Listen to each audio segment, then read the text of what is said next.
Hello, this is a guy who likes fanfiction and is too lazy to read, so here is Soul Chess in audio form. Check the description for the links to the author. Chapter 56, Lelouch calms his soul. Third-person POV. Lelouch went back into the warehouse where the Vizards were containing Ichigo as he became a full hollow while battling his inner hollow in his inner world. Lelouch figured Ichigo would succeed. The orange-haired teen had ungodly willpower and determination. Lelouch just hoped the Vizards didn't accidentally overdo the subjugation portion and accidentally kill Ichigo. Lelouch walked straight up to Shinji. "Hey," he said to the unofficial Vizard leader. "I have some place I need to be. Do you guys have a car or something I could borrow?" "What? Afraid of a little exercise, Lelouch?" Shinji asked. "Oh wait." He recalled Lelouch's entrance exam. "Oh haha, funny." Lelouch rolled his eyes. "I'd like to be able to get halfway across town to see someone and back without having to use my soul form," Lelouch said. "And I'd also like to be able to go there and possibly return before Ichigo completes his training. I want to potentially have a crack at his fully hollow-fied form." "What for?" Shinji asked. Lelouch explained about his sorting algorithm of hollows. "Research, eh?" Shinji sighed. He reached into his pocket and tossed Lelouch a pair of keys. "The car's parked in the next warehouse over. Don't get pulled over and don't ding the paint job." "Thanks, Hirako," Lelouch said, a small smile. "Hey, do what you gotta do. Letting you borrow the car is the least I can do for the guy who got rid of Aizen," Shinji said. Lelouch twirled the keys and began to head up the stairs. He was in Jigai, changed into the clothes he was wearing when he had first arrived in Rokanga all those years ago, black sleeveless with a red jacket and black leather pants, and went over to the warehouse and used one key on the ring to open the warehouse door. He saw the car parked in the garage. It was a fire engine red Lexus, top-of-the-line model. What kind of money are those guys making to have this kind of car? Lelouch wondered to himself. Of course, what he didn't know was that Shinji and the Vizards had just been trading up over the years. He got in the driver's seat and turned on the ignition. The radio came blasting on over the loudspeakers. "In the town where I was born lived a man who sailed to sea. And he told us." Lelouch, without even changing the direction his eyes were looking in, promptly shut off the radio. "I don't even want to know which one of them was using this car last." With that last thought, he put the car in drive and took off into town.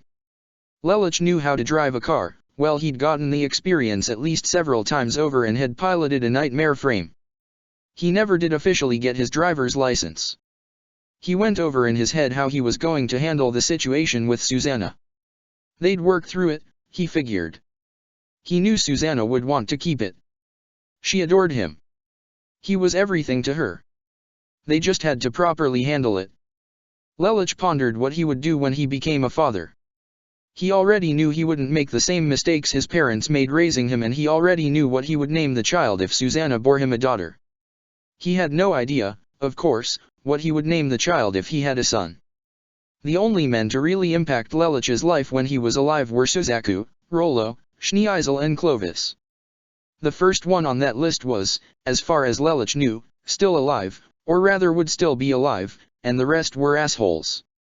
Lelouch still hadn't forgiven Rollo for what he did to Shirley, even if he had saved his life and died in the process. Lelouch pulled up to the quiescent apartment where he could sense Susanna's Ryotsu from inside. From the same building he could also sense Ranjiku's. The idea that the two of them were not only staying together, but also staying with Ichigo's friend Orium was about as pleasing to Lelouch's mind as the idea of Kyokaku, So-iPhone, and Yoryuki all living under the same roof. He parked the car across the street, got out, shut the door, locked the car and went up to the apartment and knocked on the door. The girl who answered had bright orange hair. For half a second Lelouch could have sworn he saw Shirley standing in front of him, but upon hearing her voice he was snapped from such an illusion.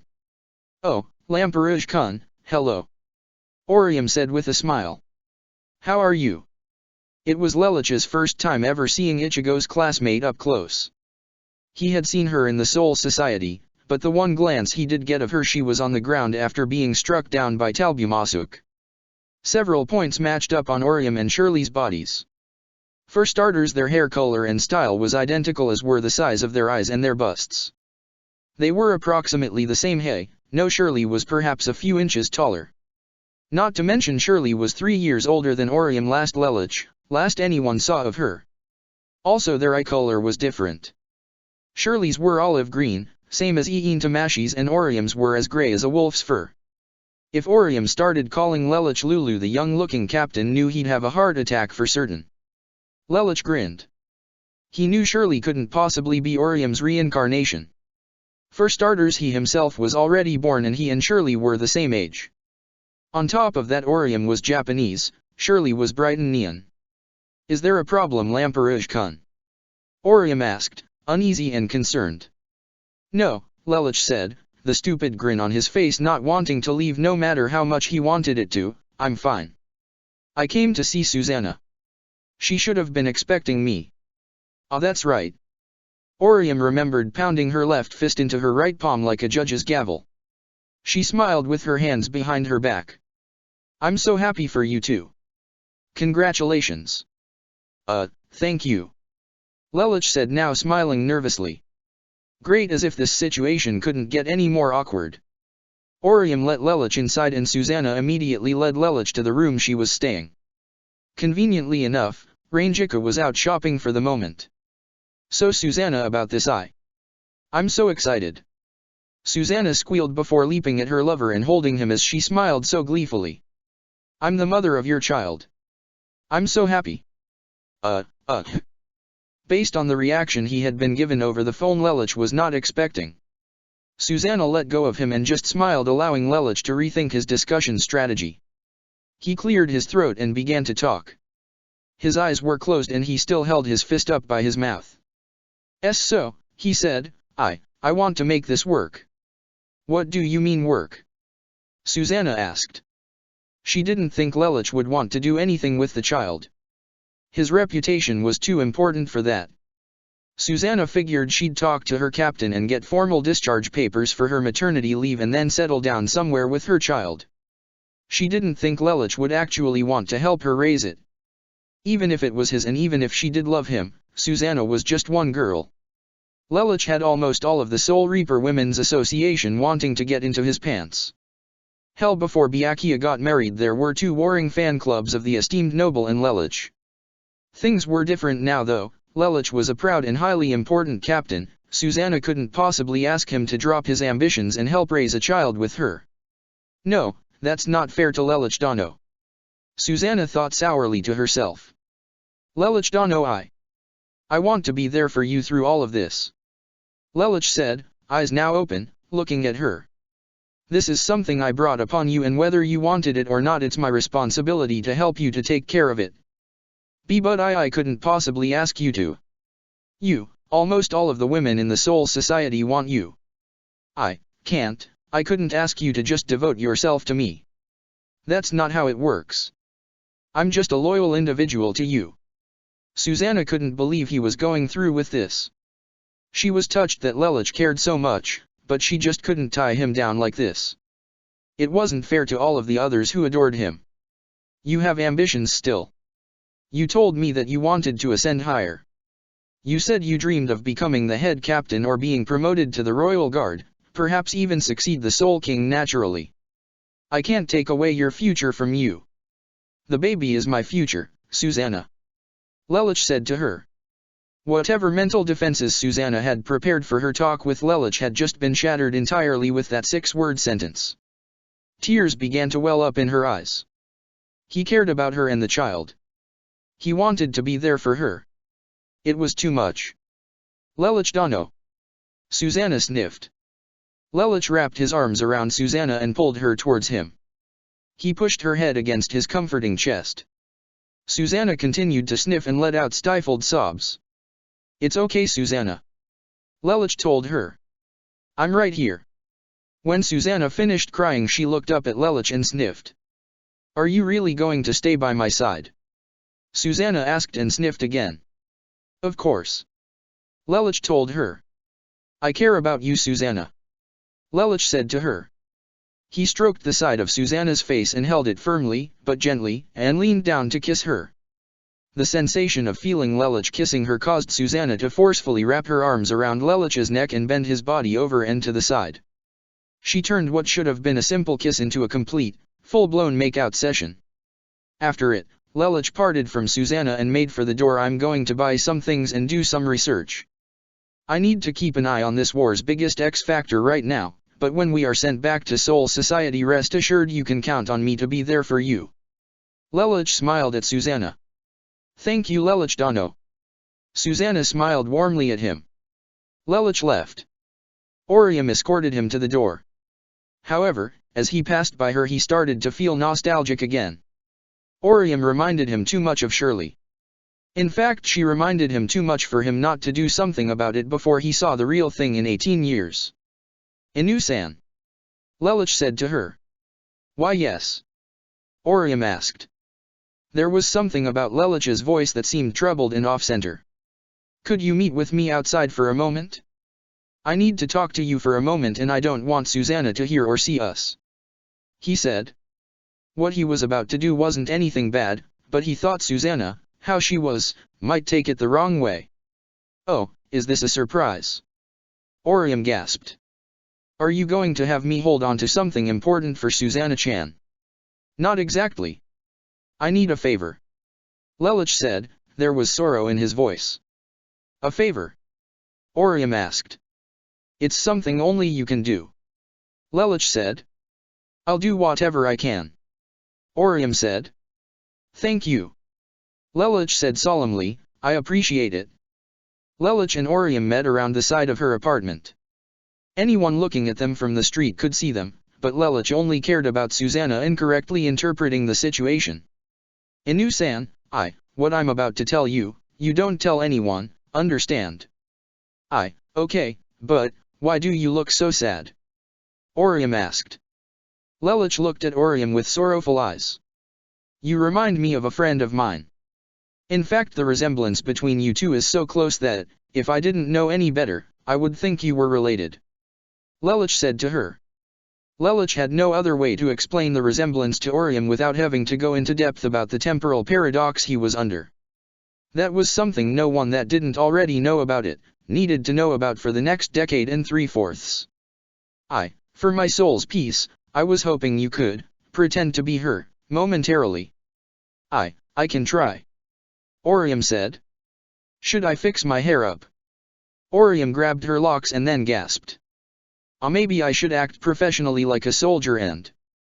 No, how you are is fine, you don't need to change how you act. You two are, rather similar in personality, though my friend doesn't have, quite the imaginative mind you do. Lelich told Orium. For this, all you need to do is call me Lulu and to me you are Shirley. Lelich said. Okay. Orium responded. You can start by calling out to me. Call to me, like you're trying to get my attention. Okay. Orium cleared her throat. Lulu. Lelich was right earlier. He almost did have a heart attack just now. There was a difference in pitch and the emphasis was slightly off by a few hertz, but the emotion and the desire were both there. Lelich now felt like he was looking right at Shirley. In front of him, for the moment, Inu Orium had disappeared. Shirley. Orium wasn't sure what she should do in this situation. Lelich seemed too shocked to say anything, so Orium didn't know what she was supposed to do, but when Lelich suddenly ran forward and held her, she gasped.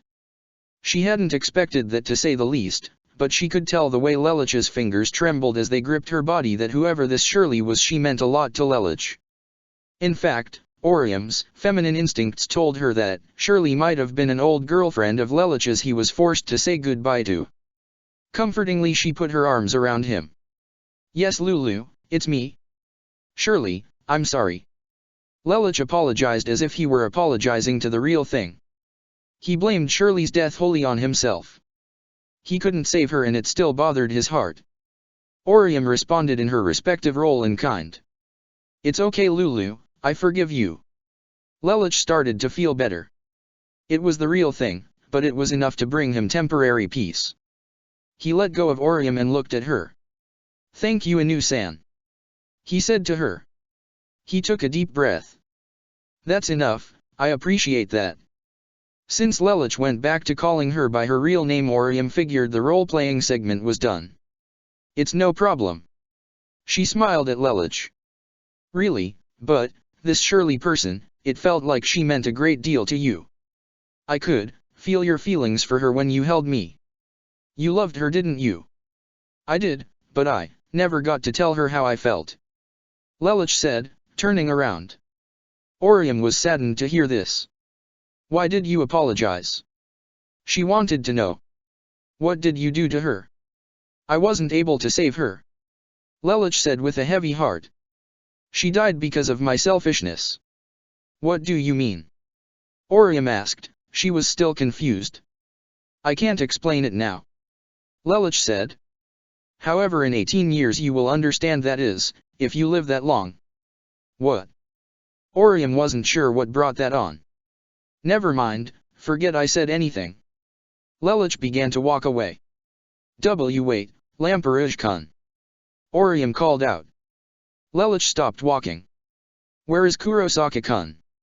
You know where he is, don't you? Lelich didn't respond. If you know where he is, please tell me. His family is worried about him. Ishida-kun and I are the only ones in class in our group. We and Asano-kun are really worried about him.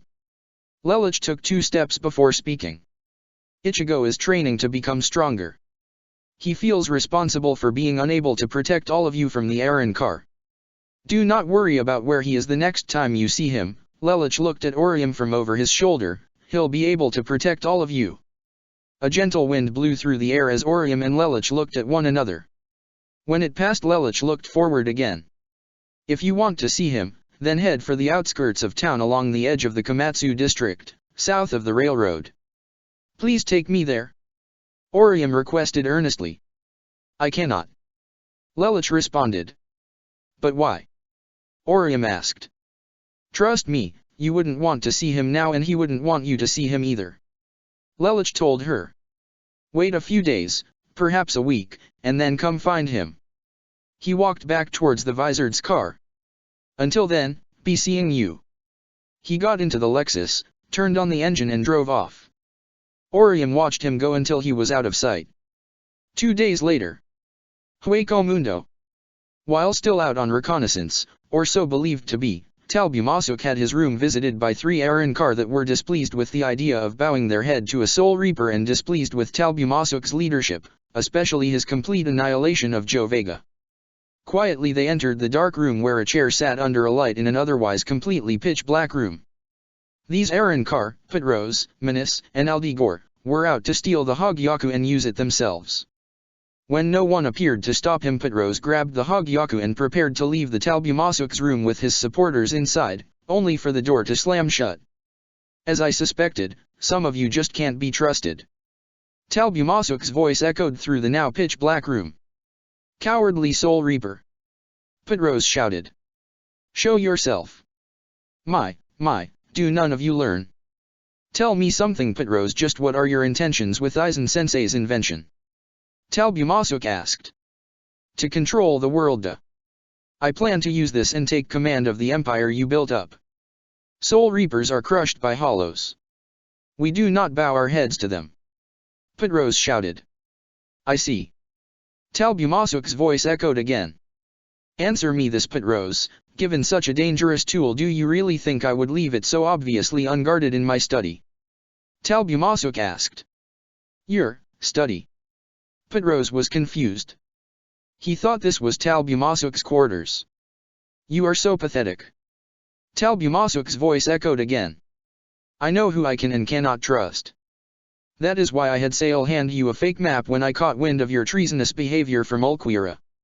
And that is why, Talbumasuk snapped his fingers and the Hogyaku, along with the box, that Petrose was holding, shattered. I also created a fake Hogyaku. Damn you, Sale. Petrose thought. You set us up. Talbumasuk suddenly appeared and the lights came on, revealing the chrome walls, the large couch and the shelves of books along the walls. The successor to Aizen had cloaked himself using one of Lelich's favorite Kido, Kyoko. Going out on reconnaissance, making no announcement of my return. It was true I left, but only for so long. Talbumasuk walked forward. I came back and waited to see if you would bite at the bait I so precariously held out for you. Judging from what's going on here, Talbumasuk drew out his sword with his right hand and placed it on his shoulder. I can safely call you three a group of mentally impaired goldfish. Did you really think betraying me would be that easy? Talbumasuk shook his head side to side.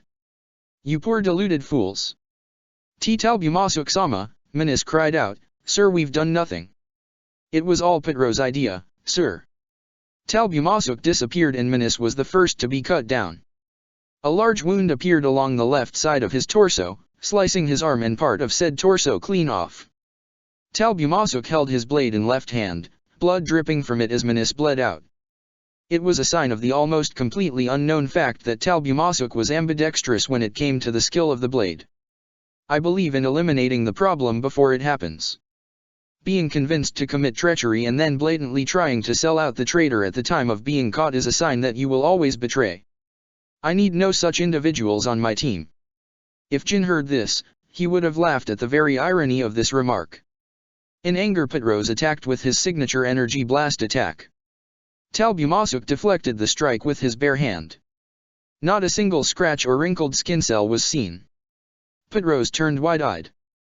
Weak. Talbumasuk commented. He shunpoed past Petros and slashed his sword down at his side, this time to the right. Petros tumbled forward with a nasty slash wound across his abdomen and broke into two pieces. He bled out just as Menes had done. "Yes sir, please." Aldigor dropped to his knees. "I'll do anything.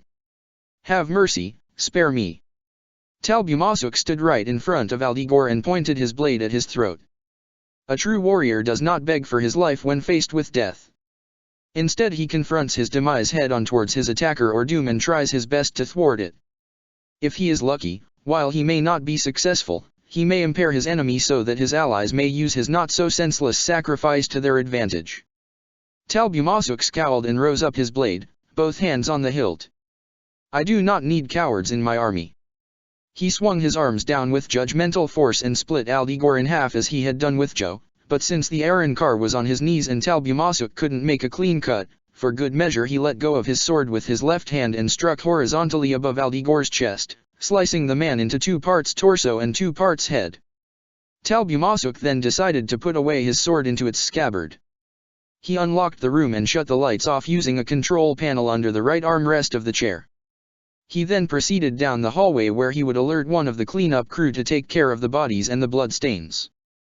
Ulquiorra stood about halfway down the hall before Talbumasuk reached the T-intersection at the end of it. I see your plan was successful. Ulquiorra noted. Of course it was. Those 3 weren't even worth my shikai. Talbumasuk stated. Was your reconnaissance successful? Ulquiorra asked.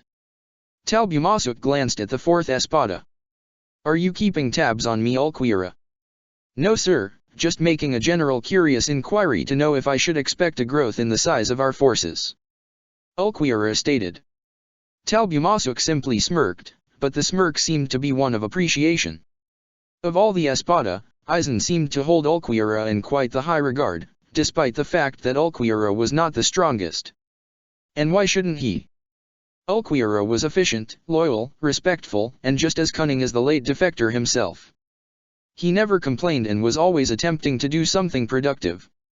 If Talbumasuk had to start listing the Arrancar in order of loyalty, Ulquiorra, Starkey, and Neliel would automatically reach the top 3 in that order. Not for now, but soon. Talbumasuk simply stated. Is there anything I can be of use at the moment? Ulquiorra wanted to know. If you'd like you may spare me the trouble of having to walk down to get a member of the cleanup crew. I do so hate having to do that kind of grunt work when there are plenty of helping hands farther down the chain of command. Talbumasuk stated. Understood. Ulquiorra walked away. Talbumasuk walked to the end of the hall where there was a view of the rest of Hueco Mundo. I refuse to put up with insubordination. I cannot afford to worry about being stabbed from behind. I am not my master, I cannot factor countless probabilities and outcomes using brain power alone. However, at the same time, I don't believe over-complex strategies are necessary when brute force and destruction of the enemy's plans can work just the same. Talbumasuk sighed, closed his eyes briefly and stared at his light-refracted reflection through the window. His gaze had softened somewhat. Aizen-sensei, I did not want to have to lead the Espada and the Arrancar in your stead, but, now that I am forced to, you can rest easy. I will succeed where you failed. I will avenge you and I will create the world that you envisioned. You can bet your soul on it. 2 days later. Karakura Town. Abandoned warehouse. While Ichigo and Hiyori went at each other so that Ichigo could learn to master his visored training, Lelouch sat around the hideout doing some reading. He had a stack of books next to him leaned up against a low-rising rock.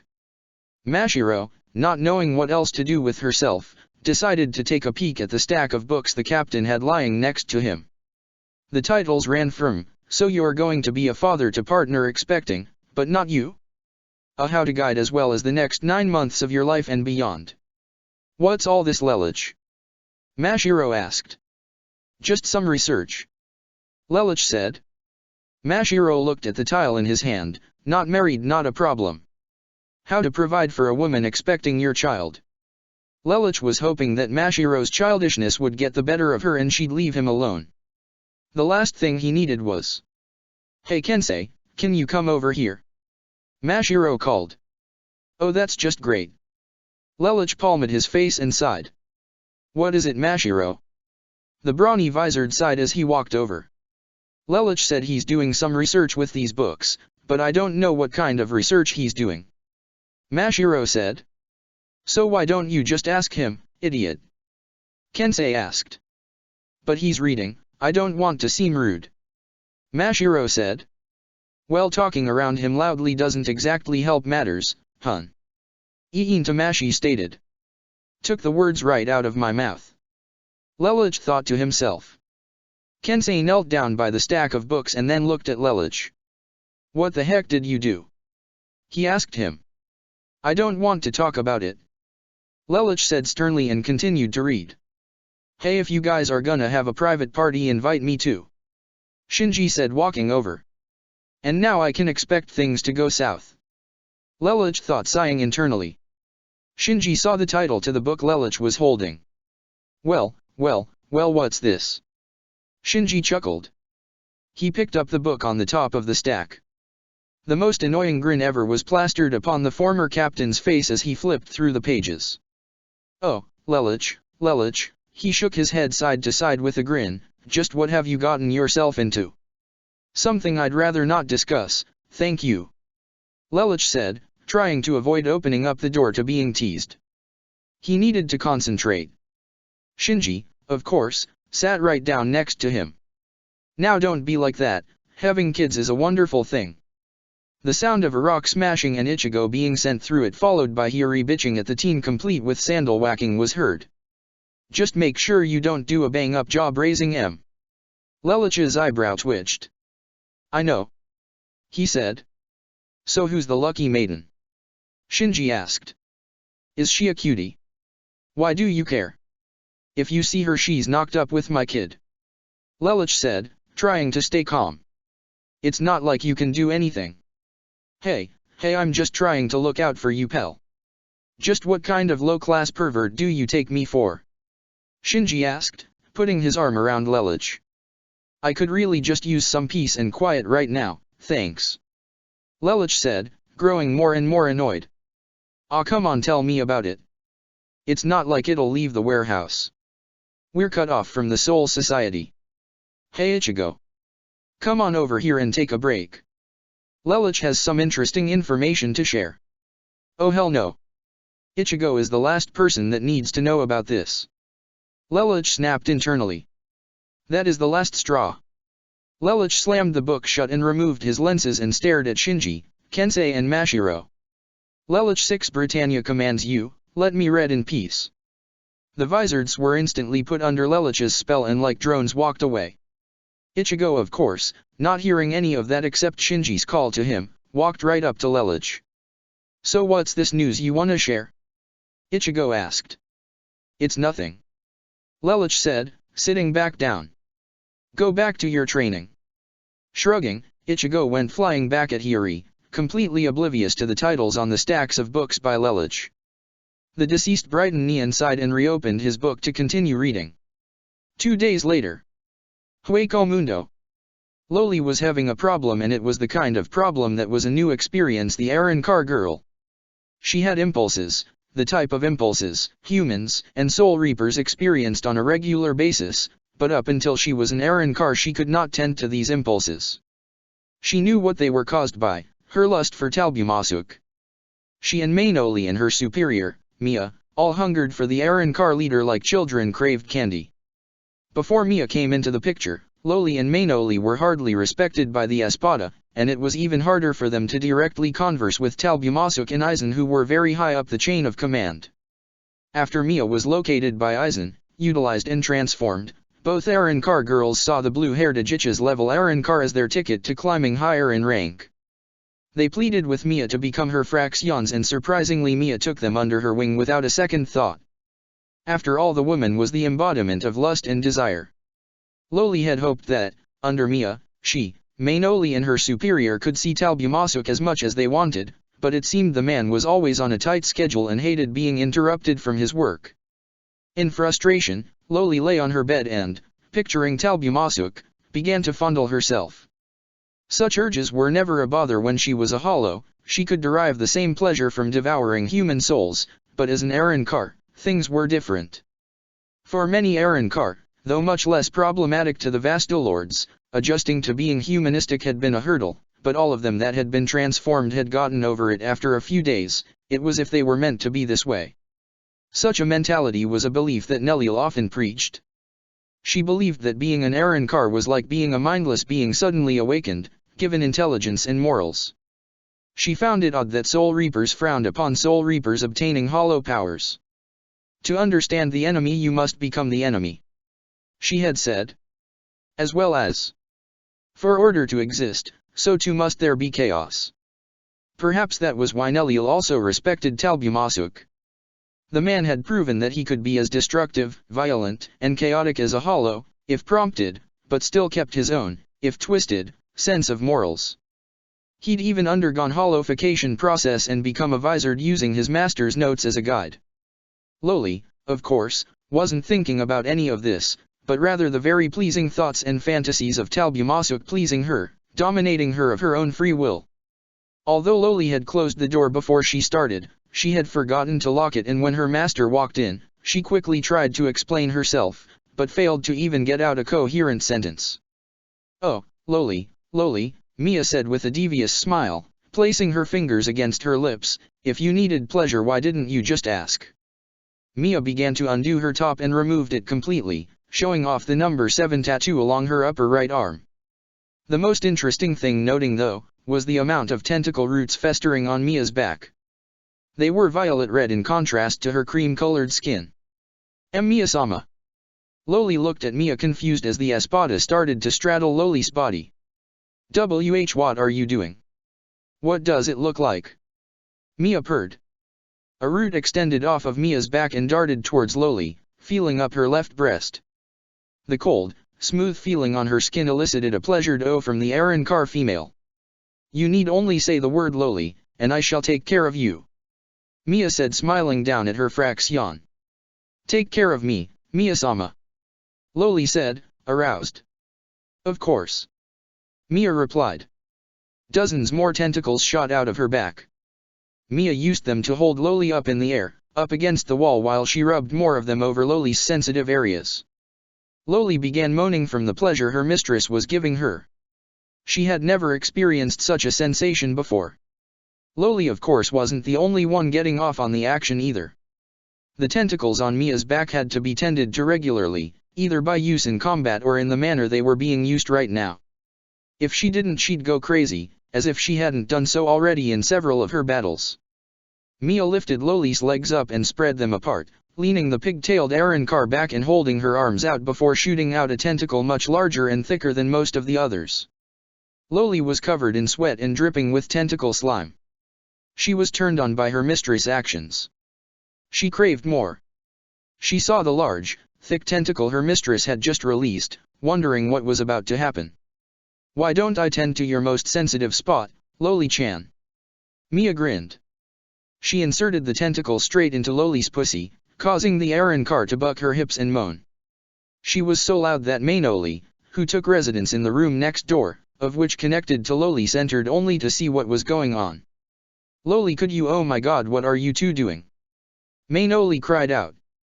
Loli was too far into ecstasy to notice, but Mia looked at her other subordinate with a sly smile and ran the side of her index finger up along the side of her face.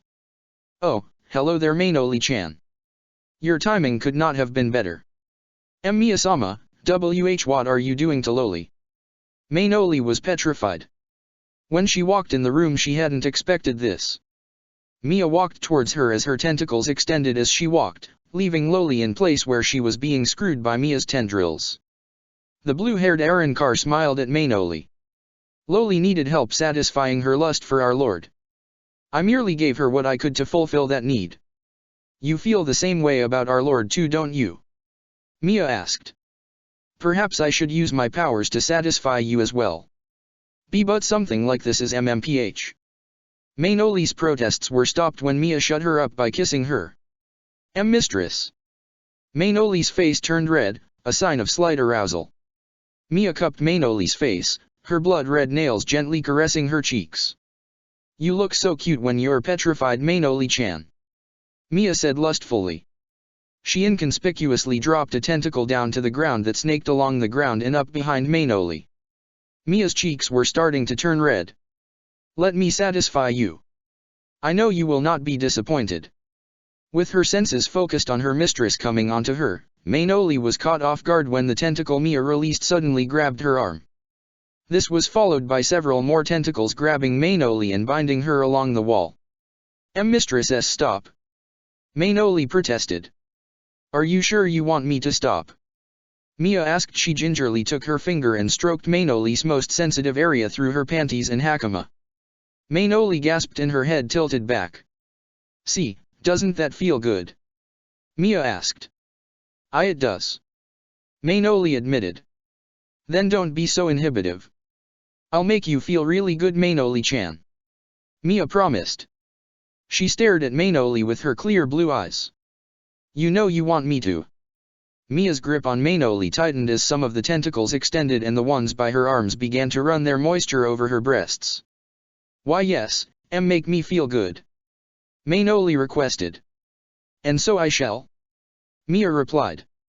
With a swift slice, using her arrow's sharpness, she sliced through Mainoli's clothing and put her in the same state she currently had Loli in, the fraction of which had already climaxed twice now.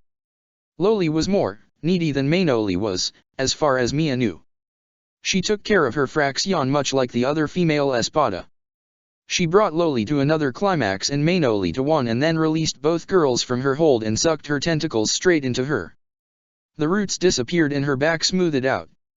She brought Mainoli and Loli to her and put an arm around each member of her exhausted fraction, holding them to her as the girls used Mia's larger bosom to rest their heads. Mia was holding them as if she were a mother nursing her young children and spoke to them in a similar fashion. "We shall always be together," Mia told them. "Let the lust we share flourish and let us let nothing come between us. I will take care of you two so long as I exist." End of chapter 56. Chapter 57, Lelouch calculates and prepares. Third-person POV. Karakura Town, abandoned warehouse. It was business as usual for Ichigo and the Vizards. Ichigo was getting his butt kicked by Hiri. Shinji was watching them. Lisa was reading a swimsuit catalog. Kensei was bench pressing and Mashiro was, well, she was nearby. Hachigen and Rose were out on lunch duty. Love was reading a manga and Lelouch was sitting by himself in a corner. He had already read through all the books he purchased. At the moment he was reviewing his brief, 10-minute encounter with Ichigo's hollow self. 1 week ago. Bankai. Lelouch declared. Zero no seishin no iin tamashi. Now that's what I call style. Rose commented. Lelouch, you're going up against a high-level hollow, not entering a level 5 Hazmat zone. Shinji sighed. I'm not taking any chances. Lelouch said. You guys wanna gamble with your life, that's fine by me. I'm not. Lelouch walked up to the barrier and switched Mashiro out for him. He saw Ichigo's hollow form, which was pretty much what he considered vanguard without the intelligence. This time, however, he was prepared. Bakudo 99, Kin. Lelouch pinned Ichigo to the ground, tying him down. Those chains will not hold him for long. Lelouch put up his circular spherical barrier. The barrier and the Kido held for about 7 minutes. For the remaining 3, Lelouch just spammed his fireball attack in combination with his cape's disappearing act. Lelouch managed to survive the encounter without so much as a scratch, and from it acquired some useful data on high-level hollows that he'd store in his brain and put to use later. Present day. Yes, things were relatively normal in the underground, but they were about to change to unique. Outside the barrier, a relatively lost Inu Orium wandered about. She was wearing a bright pink t-shirt and grey sweatpants with white stripes. She was sure she could sense Ichigo's Ryutsu, but she couldn't pinpoint its location. She folded her arms and put on her thinking face. I was sure Lamperouge-kun said the Komatsu district, and I can sense Kurosaki-kun's Ryutsu, but... She then took notice of a trail of ants avoiding going around a seemingly empty lot. She put her hand up and touched her hand to a barrier that suddenly parted. Upon feeling the barrier be breached, the vizards starting getting on edge. Lelouch, of course, was not panicking or getting battle ready. Relax, he said, I recognize the Ryutsu. Lelouch slammed shut the notebook he had been writing in, put the pencil along his ear and stood up. I swear if this is how edgy you all react when you sense unfamiliar Ryutsu without checking to see if any of your allies recognize it, Talbumasuk is going to rip us apart. He walked to the entrance to the underground where Orium was coming down the stairs. I see you found the place okay, he said. Hey. Lelouch called to Ichigo and Hiri. Take 5 you two. Ichigo stopped dead, getting a sandal whack from Hiri. I'm the one in charge, dumbass, and I say we keep going. Lelouch, noticing this, used Shunpo to reach the pair in one step. I thought I was clear. I said you two should take a break. Lelouch said. Who put you in charge, dumbass? I don't see you with the ability to holofy. Hiri growled. You know I may not have access to the royal dimension, but I have a rather strong pull when it comes to the Soul Society. I could easily tell Royal Guardsman Hakaifian what you've been up to this last century. What do you think she'll say, Hiri? Lelouch asked with a smug smile. Hiri growled like a guard dog to a potential intruder. You're bluffing. She snarled. Prepared to take the risk? Lelouch asked with his smug grin still applied. Hiri growled even louder than before and stomped away from Ichigo and Lelouch over to the other vizards. You have until the chick leaves. After that it's right back to work, do you hear me? He'll take a break until I decide you two can go back at it. Or perhaps you want me to tell Hakaifian that you abused her replacement relentlessly for 9 years straight. Lelouch threatened, again with a smug grin. I hate you. Hiri seethed, sending a death glare at Lelouch, but walked away nonetheless. Who's this Hakaifian person? Ichigo scratched his head. Not important. Lelouch said, dropping the smug look and returning to his natural serious look, eyes closed. He began to walk over towards a set of rocks away from where he and Ichigo currently were. Come to me when you're done. There's something I want to run by you afterwards. He said to Ichigo. Yeah, no problem. Ichigo said. Lelouch, with his back to Ichigo, created a hell butterfly. Bakudo 26, Kyoko. He whispered. The century-old Soul Reaper had a suspicion about the nature of Ichigo and Orium's relationship, or at least from Orium's end. He wanted to listen in, see if his hunches were correct. She had come all the way here after all. Ichigo walked up to Orium, surprised to see her, especially since she was alone. He figured Rukia or Tatsuki would have surely come with her. Hey Inu, what's up? Ichigo asked. Oh, I was just passing by and I. Orium took a deep breath. This was harder than she had anticipated. Her heartbeat was in her head. Well, you see. Ichigo decided to break the ice. How come you didn't come with Tatsuki or Rukia? I'm surprised you came here alone. Well, you see, Tatsuki-chan's training with Yuriuki-san and I came here alone because everyone's so worried about you and I wanted to make sure you were okay. Orium told Ichigo. Well, as you can see I'm fine. Ichigo smiled at her and then scowled. I'm getting stronger so that next time there's an attack no one will get hurt because I'm too weak to fight off an enemy. He really means that, and I know, I can already feel it. Ichigo's much stronger than he was when we went to the Soul Society to save Kukaki-san. Ah, that reminds me, your family is really worried about you. Kukaki-san and her Nei-san have been looking all over for you. You left without telling anyone. Lamperouge-kun told me last week where you were. I thought about saying something, but I. It's okay, I wasn't in the best of shape up until today anyway. Ichigo said, rubbing the back of his neck. He then looked forward towards Orium. If you see my family, let them know that I'm okay. Tell Rukia or Hisuna to make up some excuse. Okay. Orium nodded enthusiastically. Don't worry about me, okay? Ichigo said with a soft expression. I'll be fine. Just do me a favor and stay safe. Tell Tatsuki and the others that applies to them too. Ichigo said and then turned towards where Lelouch was waiting for him. Anyway, I appreciate your concern, but right now I've got some training to get back to. Ichigo walked forward. Ah, Kurosaki-kun, one last thing. Orium called out quickly. Ichigo turned to look at her. I've been thinking a lot about who we're up against and... Stop. Ichigo said. It's not worth it. Lelouch told me about Talbumasuk's history and what he's planning to do. Aizen was apparently some big shot villain up until the moment Lelouch killed him. Talbumasuk's taken up the mantle in his place. Apparently he's sworn himself as Lelouch's greatest enemy because Lelouch made a tactical choice that resulted in the death of his home and servants, leaving only his mother and siblings alive, but killing his father. His actions aren't purely out of revenge. Talbumasuk believed in Aizen's cause and seeks the same goal Aizen did, and to reach that goal he's using the Arrancar. Lelouch has declared Talbumasuk irredeemable, and after what I saw on Sokioku Hill, when he cut you and the others down, I can say with certainty that that is inexcusable. I will get stronger, and I will get strong enough to have the power to defeat Talbumasuk. No, not defeat, when I get that bastard in my sights, he dies. I won't let him get away with hurting you and the others. I know you have a compassionate heart, but it's wasted on a guy like him. We can't show him mercy, and he'll just pick at it, at least according to Lelouch. There was silence. There wasn't a word, sound or thought emitted from Orium or Ichigo. Anyway, I'd best get back to training. Thanks for stopping by, Anu. It's nice to see a friendly face from the outside once in a while. Ichigo said and used Shunpo to reach Lelouch's location. Orium looked at her crush with a warm smile. Then she headed back for the stairs and left for home.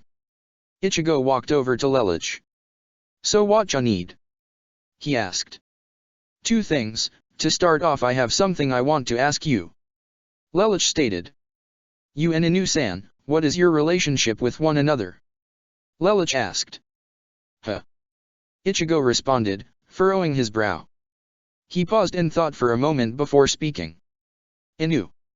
He paused again as he tried to find the right words. Well, she's a friend. I hardly knew her until a little while after I met Rukia when her dead brother hollow-fied and attacked her. I see. Lelouch said. Do your feelings extend farther than friendship? Lelouch wanted to know. What the hell's up with asking that? Lelouch found it hard not to laugh, but did manage to keep his composure. It was easy to see Ichigo's biggest insecurity, women. Lelouch was reminiscent of himself in Ichigo's response.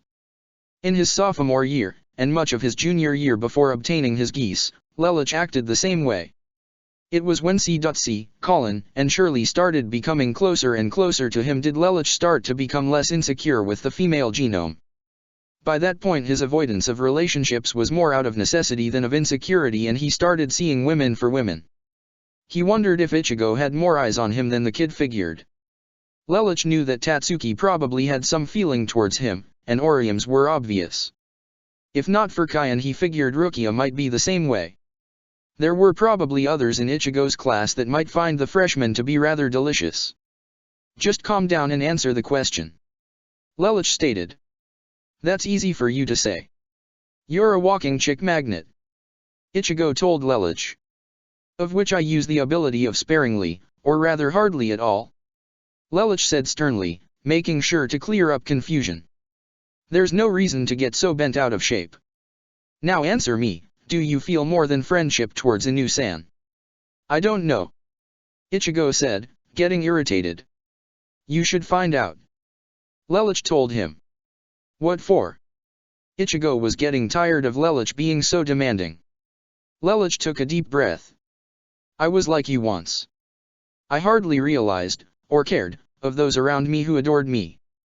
Lelich pointed at Ichigo. You need to make certain of your feelings. Not just to Inu-san, but to Arisawa-san as well. Both of them are your closest companions of the opposite gender. Both could harbor deep feelings of more than friendship, and you're so focused on the goal and on yourself that you may not realize it. I see a lot of me in you, and this is one of those things that is a big case of déjà vu for me. You should find out how you feel. Lelich said. Uncertainty of one's feelings towards a potential significant other could mean the difference between life and death, yours, and theirs.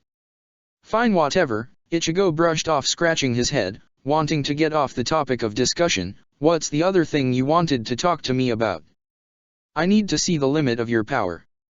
I want you to use Bankai and Holofi and then hit me with your Getsuga Tensho. Lelich said. Unguarded? You'll be blown to bits.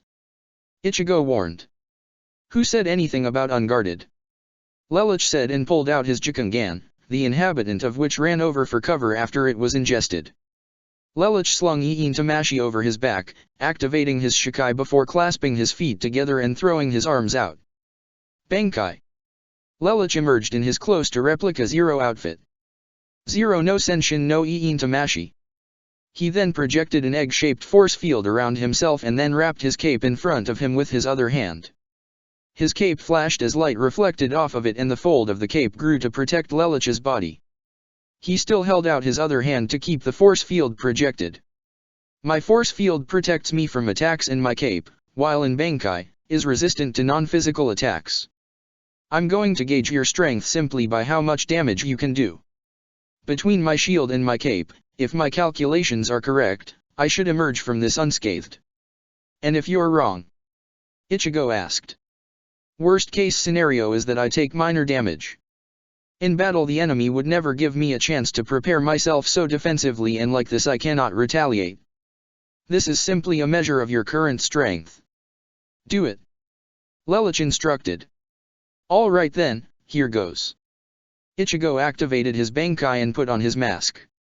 At this point in his training his mask only lasted 4 seconds, but that was more than enough to unleash a powerful Getsuga Tensho. He put on the mask and charged his Moon Fang. Lelich could feel the energy surging around him. He noticed the ground quake and the small pebbles at Ichigo's feet, and underneath the blade's tip, tremble and shake from Ichigo's power. Ichigo lifted his blade above his head. Getsuga Tensho. Ichigo unleashed his attack with all his might. Dust went kicking up in every which direction. Many of the Vizards took cover behind rocks or ducked down like a kid in an air raid drill. Lelich's shield took the brunt of the attack. Ichigo's hollow-fied Getsuga Tensho was incredibly powerful. As the Black Moon Fang pressured against Lelich's shield, the shield began to crack and eventually the Getsuga broke through. The attack was severely weakened after breaking through Lelich's shield, but his cape was now taking the rest of it. With tremendous effort, Lelich pushed with his anti-energy cape and then completely deflected and sent flying what remained of Ichigo's Getsuga, which careened off away from everyone and impacted against a large rock, blowing it to bits. Ichigo removed his mask and powered down, panting. Lelich sealed his Zanpakuto. Thank you Ichigo, he said, his breathing rather regular, much appreciated. Lelich began to walk away, leaving Ichigo to pant in place. Shinji walked up to the 10th Division captain as he got back into his Jigai. What was that all about? The former captain wanted to know. I needed to see the full brunt of Ichigo's power for myself. Lelich said. And what do you think? And just how did you deflect it so easily? Shinji asked. It wasn't his full power for starters. Ichigo is still tired from today's exercises, otherwise his attack would have torn right through my shielding. Dodging via teleportation would have been a more preferable means of surviving the attack. And this is only after a week. He can only get stronger from here. Lelich stated. Train him well, I see great potential in him. With proper training he'll be able to fight on par with the Espada. And what about you? Shinji asked. If this was simply Bankai against Bankai he would have never broken through my shield. That alone tells me how dangerous and powerful his holofication is. Lelich noted. I need to report my findings to the Soul Society. Lelich began to walk away again. I'll be back in a few days. There are things I need to take care of in preparation and anticipation of Talbumasuk's next move. Well, alright, see ya then. Shinji said as he rubbed the back of his neck. With that, Lelich walked up the stairs and left. 3 days later. Hueco Mundo. On what should have been a normal day the 7th Espada, Mia Urururi, was called to Talbumasuk's quarters seemingly out of the blue. The Espada wondered what she was being called for or why. Only Neliel, Starkey, and Ulquiorra were privileged enough to meet with Talbumasuk one-on-one because of their undying loyalty, and only Ulquiorra regularly took advantage of it. Mia was anxious at the prospect of meeting with the Arrancar leader. Very rarely did they have a chance to interact and never was it one-on-one. When she entered Talbumasuk's room he smiled at her and beckoned her forward with his finger before leading her around to the balcony at the back of the room. This balcony overlooked outside Las Noches out into the vast darkness of Hueco Mundo. The dark-haired Arrancar master, with his hands in his pockets, looked out over the balcony at the grey sand. After moments of silence Mia spoke up. You wanted to see me, sir? She asked with a smile. I was just thinking, Talbumasuk said, about when Aizen-sensei first introduced me to you and the Espada. That was nearly 3 months ago, wasn't it? Mia asked in confirmation. Talbumasuk nodded. While you are not the strongest Espada, Mia, you are the closest to Aizen's intention with them. You have your hollow powers and you have the Shikai of 2 different Soul Reapers. Talbumasuk pivoted his left foot and looked at Mia with his left eye. You even managed to create an independent personality from the 3 beings that compose you, or so I've read in the notes Aizen-sensei left behind. Talbumasuk turned to face forward towards Mia and tilted his head up slightly and smirked. I find it rather intriguing. It's intriguing, is it? She asked with a smile. Indeed, Talbumasuk looked front forward and took a few steps towards Mia smiling. Imagine if I could create 10 Arrancar like you, it would be a perfect mixture of Hollow and Soul Reaper. Aizen-sensei was content with creating just a ragtag army of 10 of you, warring against the Soul Society and picking up the pieces once you all had fallen. He took a few steps towards her, but I see a greater potential for you all, one where you are not some free mercenaries with your own agendas. His expression became serious, but sly, but an invasion force worthy of becoming the bane of the Soul Society. Talbumasuk walked even closer to Mia. They were less than an arm's distance apart. Imagine what I could do if I could bring the Espada to have not just a resurrection and a Shikai, like you do, but perhaps a second level of resurrection, an instinctual level spawned from the Hogyaku, filling you all with power.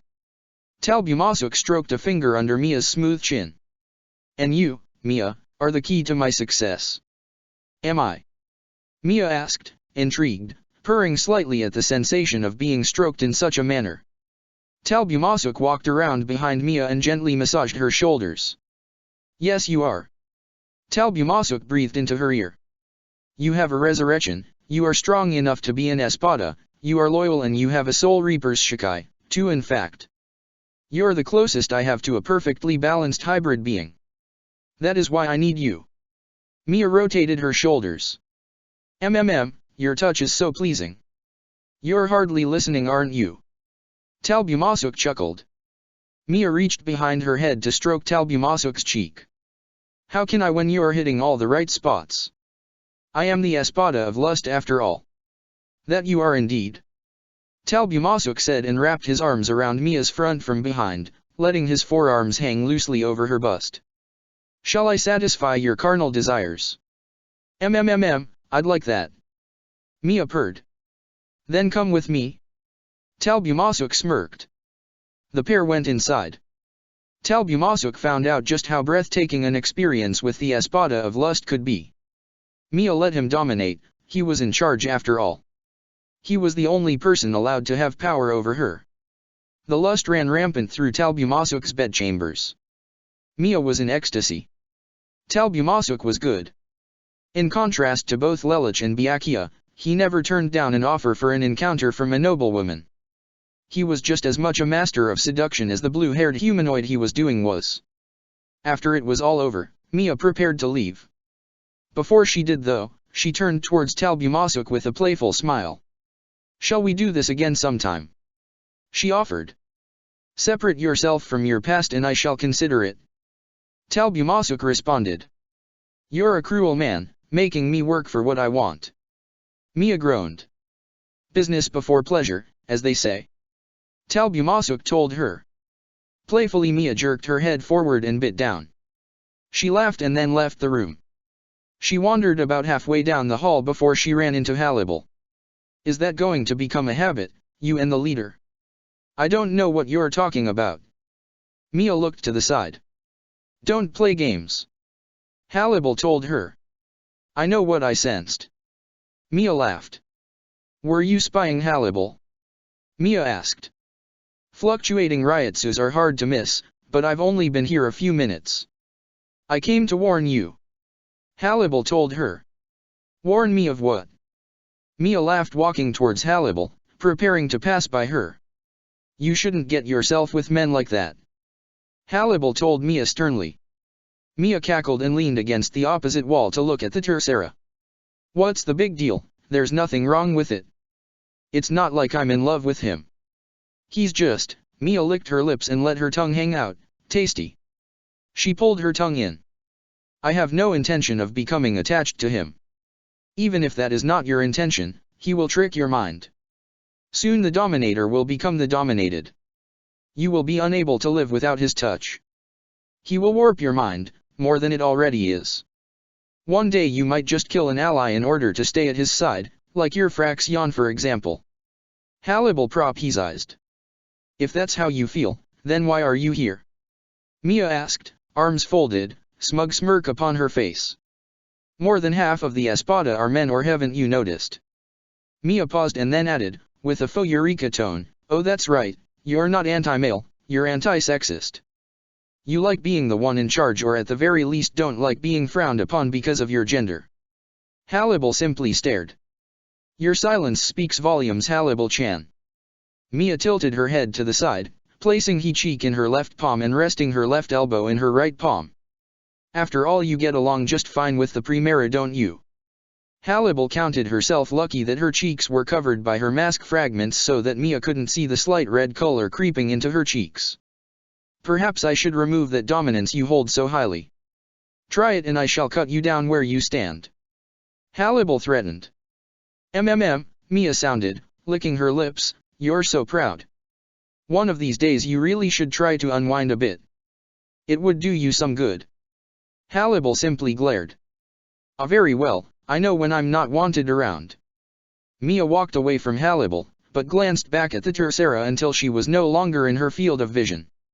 Hannibal simply took a deep breath and walked down around the other direction and eventually found herself standing on one of the inner balconies of Las Noches.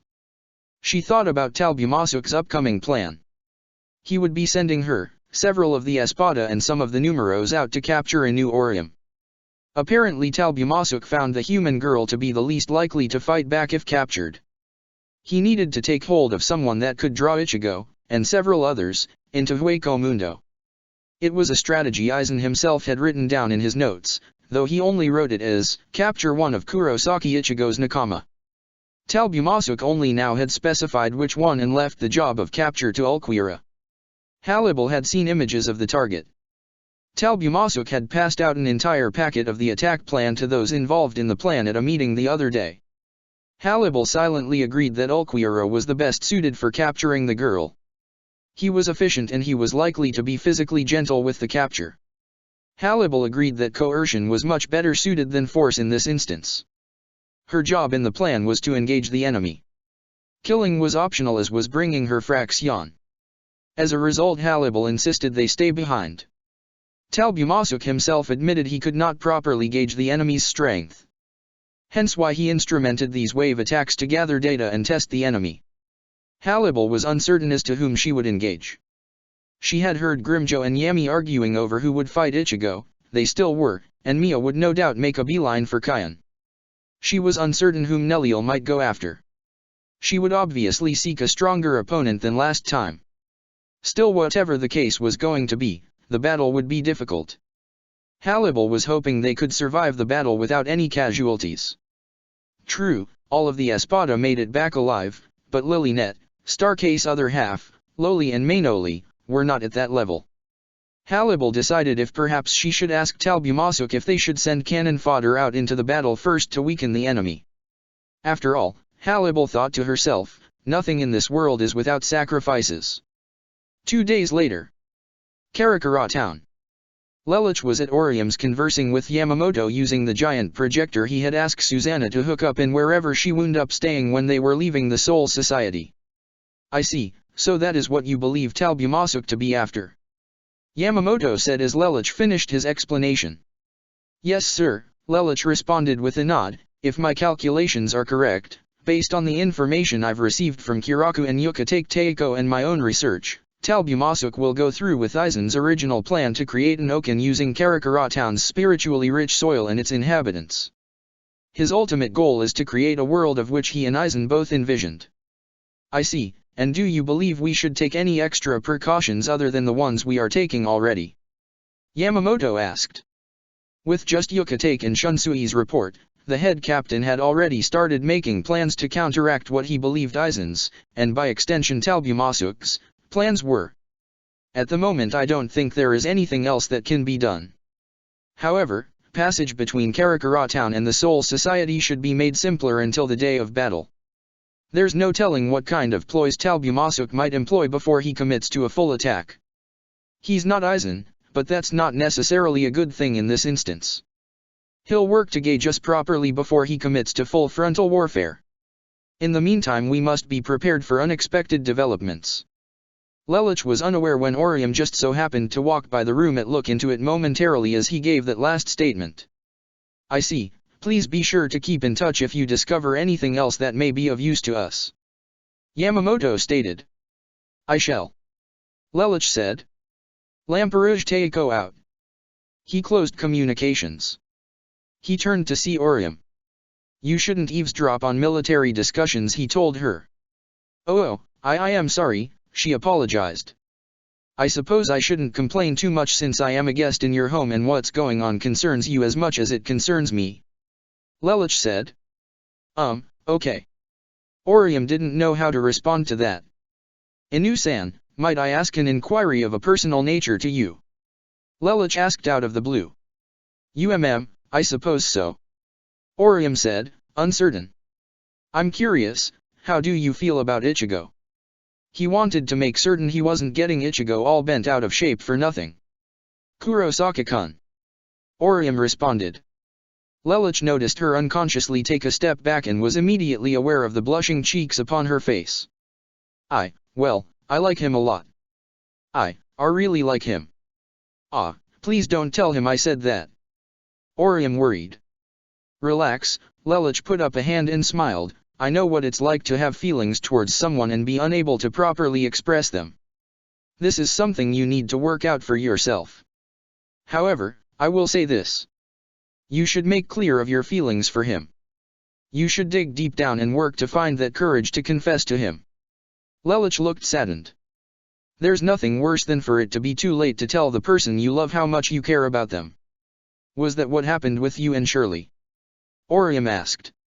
Not just Shirley. Lelouch answered. I had a similar experience with a woman who used to wear the very mantle I now carry upon my back. It's said that those who do not learn from their mistakes are destined to repeat them. I guess that really is true. However, if I can't improve myself, I want to be able to help others. If your feelings towards Ichigo are as strong as they seem, you shouldn't wait too long. The longer you wait, the less chance you have of attaining true happiness. Lelouch said. He walked past Orium and proceeded to leave. Think about what I said, all right. He then opened and closed the door behind him. I will. Orium said, even though Lelouch couldn't possibly hear her. 2 days later. Hueco Mundo. The Arrancar that Talbumasuk was implementing into his plot to capture a new Aurium were all at assembly.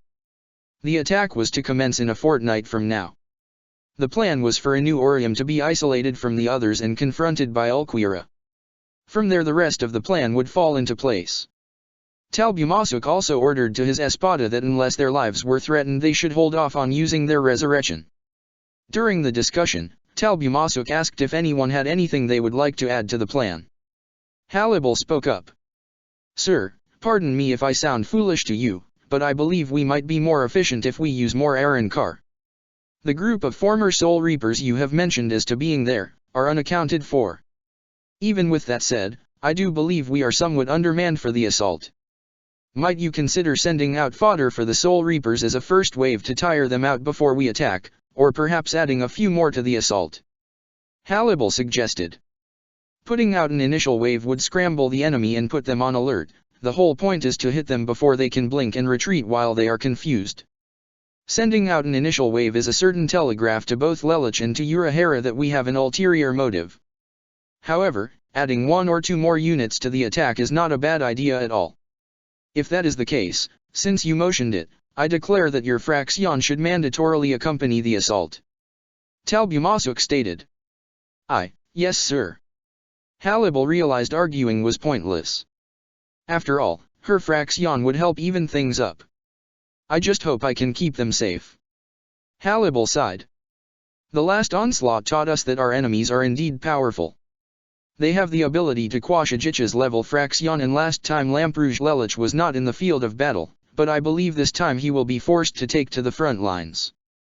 In any case, all of you are to use caution when engaging your foes. You are there to engage and stall, not to kill, unless your opponent is just that weak. Just enjoy yourselves, play with your food. In the end, victory shall be ours to claim." Talbumasuk assured and smiled.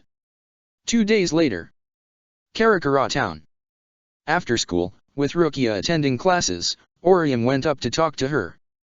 The day before, Urahara had called her in to tell her that he didn't want her fighting. He had become aware that Talbumasuk's lack of ability to plan would force him to make more calculated battle decisions. Aurium was more or less a walking target. If she stopped to heal anyone, Talbumasuk sent an attacker after her to dispose of her. Of course, Urahara didn't let it slip either that he believed that Talbumasuk would use Aurium's weak self-defensive will as a means to coerce her into becoming captive. He and Lelich already agreed on the prospect. The latter decided that the former should be the one to give Aurium the decision they had come to. Urahara had made a joke about how playing bad cop was more Lelich's jurisdiction, but Lelich noted that, to further his own preparations, it would be better if Urahara spoke with Aurium. "What, Kisuk pulled you off the front lines?" Rukia asked, surprised. "That's what he said.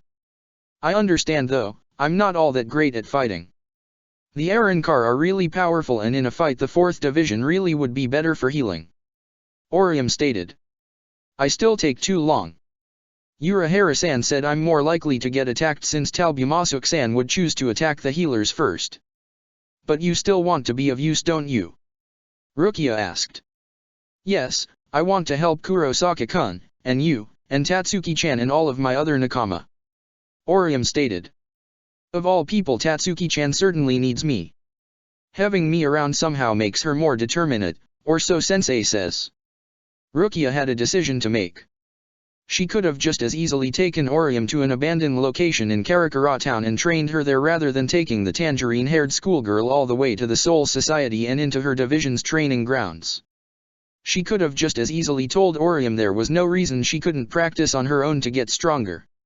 Either choice could have possibly altered the course of time and maybe stopped what was going to occur 12 days from the present. But Rukia didn't, they did, and time was not changed. At this same time, Kyan was out on the river practicing with his Zanpakuto. He had been practicing non-stop, trying out new techniques and working to master Nijibana to its fullest.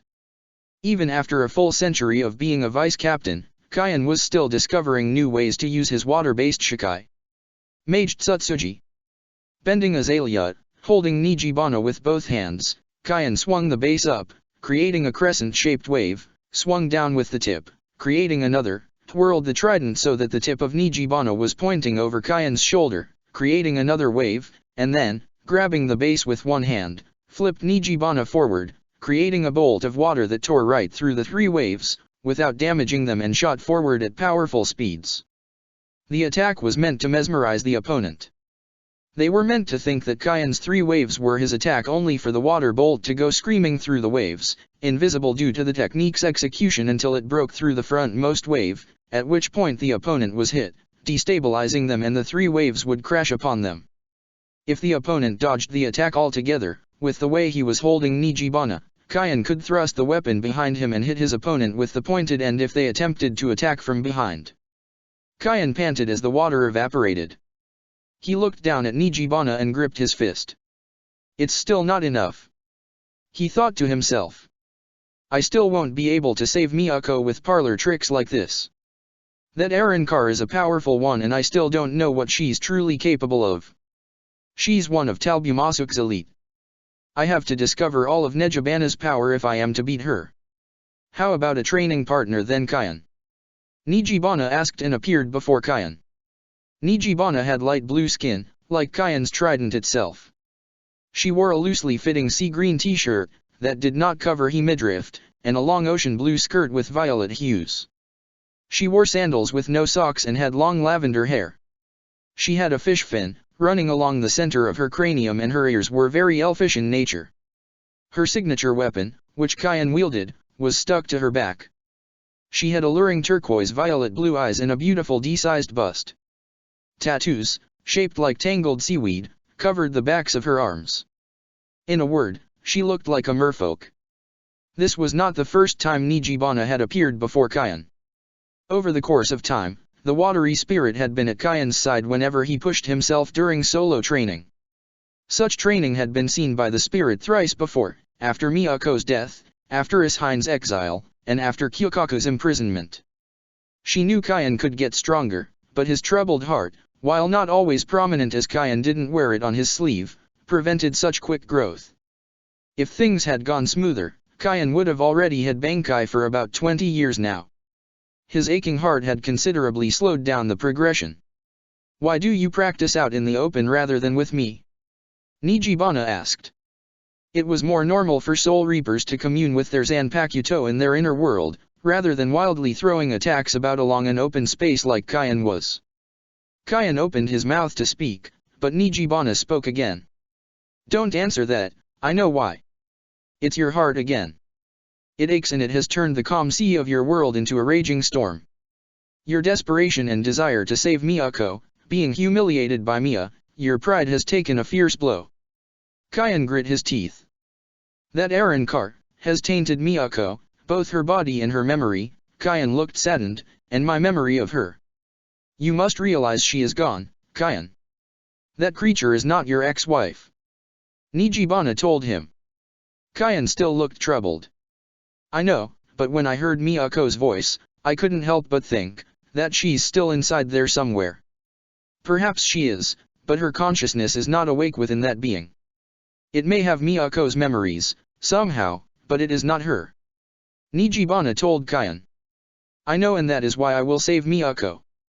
I will save her, by freeing her. I will allow her to rest peacefully.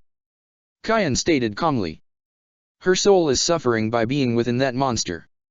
It has to be. I have to free her soul.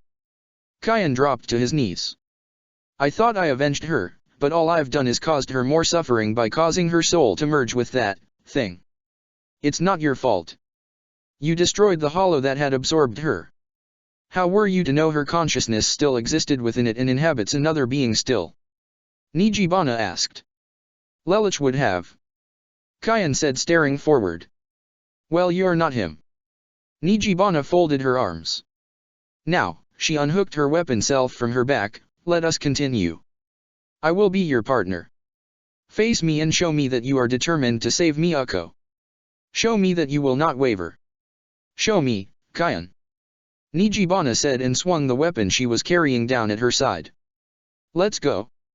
The two rushed at each other, and Kyan's training took a new turn. 2 days later.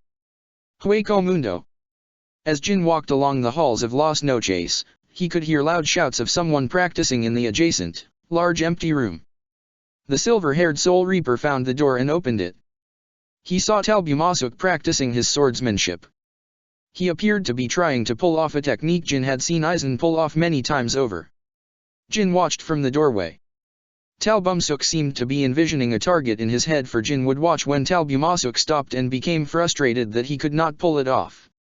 It was a simple combination strike. As Aizen had performed it, the man would swing down with his sword with both hands, stab forward and then pull his sword back with one hand before turning clockwise and slashing horizontally, followed by a quick slash downward. The ending pose would allow a quick transition to a specific stance where the user held their sword with both hands up by their ear. Such a stance was advantageous to Talbumasuk, for it allowed him to see the hourglass on his Zanpakuto while in Shikai.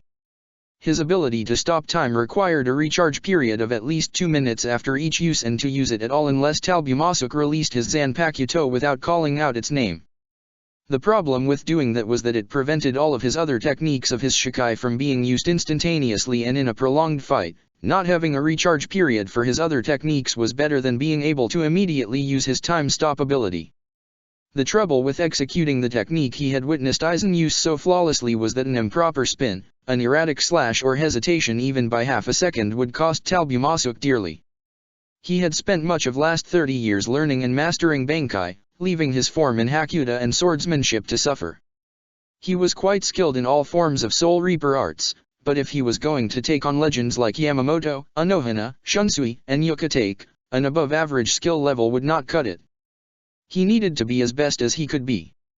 He needed to be able to emulate some of the more complex maneuvers Aizen was capable of.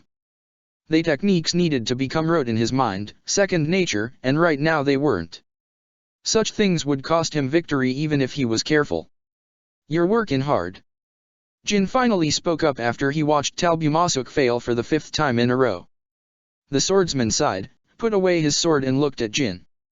"I might be physically stronger, durable, and faster than Aizen-sensei was before he died, but raw power is not everything.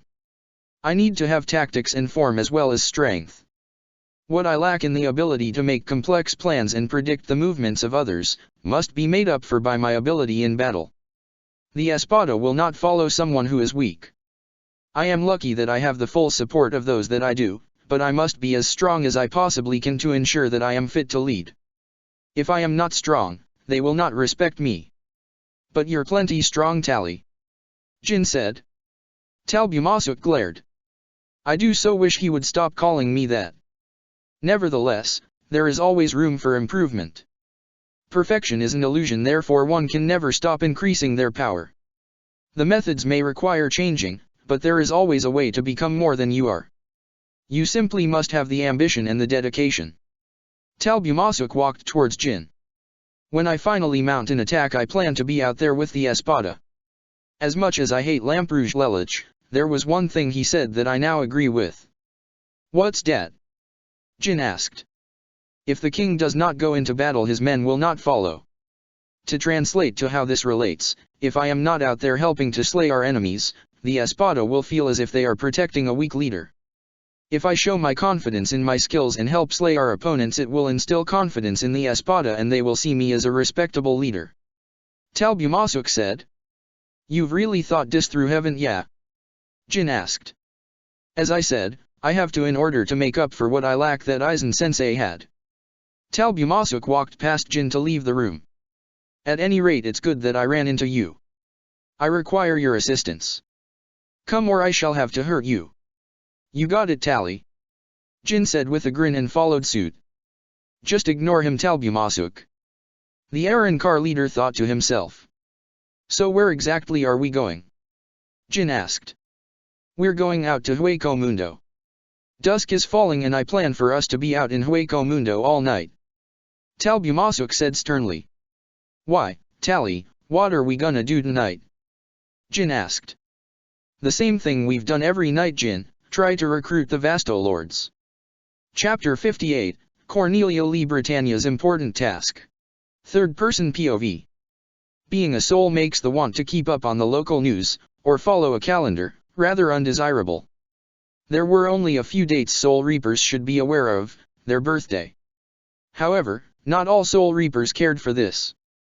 Lelich had let December 5th go by many times over and hadn't cared an inch. As he sat in the visored base, with a romance novel in his hand, having finished all of the baby books, it dawned on Lelich that the fall season was upon Karakura town. Another date flashed through his mind, when he remembered how far off his death was, and posed a question to Shinji, who was reading a newspaper. "Hey, what's today's date?" he asked. "November 7th. Why?" Shinji asked. "I see, so it's long since passed." Lelich thought to himself. "Something the matter, Lelich?" Kensei asked him. "My half-sister, Euphemia, her birthday was this past month, but I guess I missed it by a long ways off," Lelich stated. "Crying shame." Shinji rubbed his head. Although he used shunpo and came back with a bottle of sake, it's never too late for a celebration. He looked at Mashiro. "Go out and get some sugar cookies." "Right away." Mashiro left. "Hey! Ichigo! Hiri!" Shinji shouted. "Take 5. The substitute and the cranky visored came over to the rest of the group. "What do you want, dumbass?" Hiri asked. "We're doing a late celebration to Lelich's sister Euphemia," Shinji stated. "Half-sister," Lelich corrected. "Whatever," Shinji said, uncaring for the difference. "I didn't even know you had siblings," Ichigo said to Lelich. "There's a lot you don't know about me," Lelich responded. Ichigo and Hiri sat down. "By the way, if today is November 7th, don't you and Shinji have a project due in a few days?" Realization hit Ichigo and he sprang to his feet. "Aw crap. I missed the cosplay festival. Training's more important," Hiri said nonchalantly. Ichigo sat down with a sigh. "I guess that's true," he growled. "But that project of Sensei's is probably worth a lot. If I don't do it, my grades will suffer big time." "Hey, no sweat, you'll just take remedial classes," Shinji chuckled. "This isn't funny, Shinji," Ichigo said. "You and I never settled on an idea. All this crazy stuff happened." "What are you talking about? We came up with an idea long time ago." Shinji pulled a Walmart bag from behind a rock and tossed it at Ichigo's feet. Inside was a meat cleaver, painted to look like it had rusted slightly in a blue wig. Shinji also waggled Sakanade at Ichigo. "We got all the props we need." Ichigo grinned. "I like the way you think." Mashiro came back 10 minutes later with the cookies. She was going to go off into a rant about why it took her so long, but Kensei got her to shut up before she began. An argument was imminent, but a cup of sake each solved the issue. Ichigo, who was underage, just had cookies, and Lelich didn't have much to drink himself. As he lay there, sipping his third and decided upon final cup, he looked up at the false sky. "I wonder how she's doing right now. I wonder how everyone is doing right now." Britannia Royal Castle, Lee Britannia Manor. Cornelia was sitting at a ceramic table in a white straw chair out in the beautiful flower garden. She had joined the military academy to honor her esteemed idol, Lady Mary Ann VI Britannia, and had already passed the entrance exam last year and was on her way to becoming a second lieutenant at the end of 4 years of training. She sat in her uniform, a white button-down shirt with red cuffs, collar and lapels, with dark crimson, tight pants, and white gloves, doing math homework. She hated math. It was her least favorite subject. Why could Britannia conquer China or Japan, then she could have a little Asian servant do all this work for her? Last month, after playing the role for quite a while to her half-brother Lelich, the only child of her idol, Cornelia finally was a big sister to a blood sibling of her own. Little Euphemia Lee Britannia was barely a month old, lying down on a blanket nearby, sleeping. Cornelia had requested that Yuffie be by her. The young Britannian princess, self-proclaimed next chief general of the Imperial Army, insisted that Yuffie be out here with her so that she could watch her. Cornelia was going through that phase of a child's life where they want to prove that they are responsible. Unlike most though, Cornelia wasn't about to back down from this challenge, and had so far managed to do quite well. She was quite young for someone who was interested in the military. Being a princess of the royal family made it possible for strings to be pulled. Her mother told her that if she kept up the pace she was at, that Cornelia could find herself head of her own security team in 9 years. Even with that said, her mother still treated Cornelia like a little kid at times, most times at least. Cornelia pored over the next problem in her workbook, only to be distracted by the sound of high heels crunching the grass. She looked up and saw Mary Ann walking side by side with her mother, Dolores Lee Britannia, holding her son, Lelich, in her arms. Dolores was a woman with long pale pink hair, light blue eyes, and was wearing a green hoop skirt. She was as stacked as Mary Ann, but unlike the other empress was not a pilot of a nightmare frame or even a member of the Britannian military. Lady Mary Ann. Cornelia ran away from the table and made a beeline towards her idol. Mary Ann was dressed in a fine blue and white blouse with a frilled lapel and black pants. Her medals and status pinned above her left breast, along with a white coat that signified her status as the Knight of 6, though rumors were abuzz that Mary Ann was set to become Knight of 2 in a few short months. Cornelia saluted when she believed herself to be close enough to her idol. "This soldier is happy to make your acquaintance, ma'am," Cornelia declared. Mary Ann laughed. "It's nice to see you too, Cornelia." She looked at Cornelia's mom. "You're right, Dolores, she's very enthusiastic." "Yes, she's been like this ever since she learned she was graduating early," Dolores said. "Lady Mary Ann, how long will you be staying?" Cornelia asked her. "Oh, I came for a visit. Dolores and I were going to go out and have a little day to ourselves. I figured Lelich would want to meet his new half-sister, so I brought him along," Mary Ann said. "Isn't that right, Schnookums?" Mary Ann said, rubbing her face into Lelich's belly. The young prince giggled as any other child his age would. At that age no one ever would have suspected the things he would do later in life. Mary Ann set Lelich down with Yuffie on the blanket. The month-old third princess was still dead asleep. The two empresses of Britannia, Mary Ann and Dolores, chatted away about things that Cornelia wasn't really paying attention to. She was busy doing her homework, but she snuck smiling glances at her idol every now and then, and also down at the blanket to make sure Lelich wasn't disturbing Yuffie. He was at that age where he could cause a whole lot of problems given his growing curiosity. But no, Lelich seemed to be well behaved for the moment. In fact, Cornelia had just watched him pluck a dandelion out of the grass and place it behind Yuffie's ear, which she thought was adorable. Mary Ann and Dolores had missed it and were happily chatting away. Cornelia didn't dare interrupt her idol's conversation. As Cornelia continued her work, her mother's cell phone began to ring. "Hello," she heard her mother say. "What do you mean you're not feeling too good?" There was a pause. "Listen you, I've been looking forward to this day out for a long time. If you're not coming in, I can always find myself another servant girl who will." Dolores became snappy. Don't expect sick pay for this one. You knew I was looking forward to today." "Yes, good day to you too," Dolores said and humphed as she ended the phone conversation. "What was that all about?" Mary Ann asked.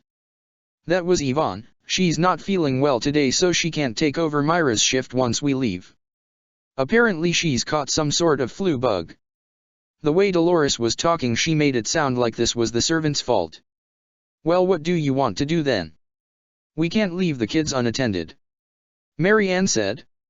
"I know," Dolores said, frustrated. Cornelia rose to her feet to make a declaration. "Mom, I can babysit." "Oh, Cornelia, you're 10 years old," her mother said, waving her hand flippantly, smiling. "You're also a Britannian princess. I couldn't possibly ask you to do that sort of servant work." Cornelia saluted. "As future General-in-Chief of the Imperial Army, it's my job to make sure all the citizens of Britannia are happy, starting with my own siblings." If there was one good thing that could be said about Cornelia's enthusiasm, it was that she at least set her standards high, if that could even be considered a good thing. "Oh, Dolores, give her a chance, there aren't many other options available and Cornelia's very bright." "Who can you trust if not your own flesh and blood?" Mary Ann asked sincerely.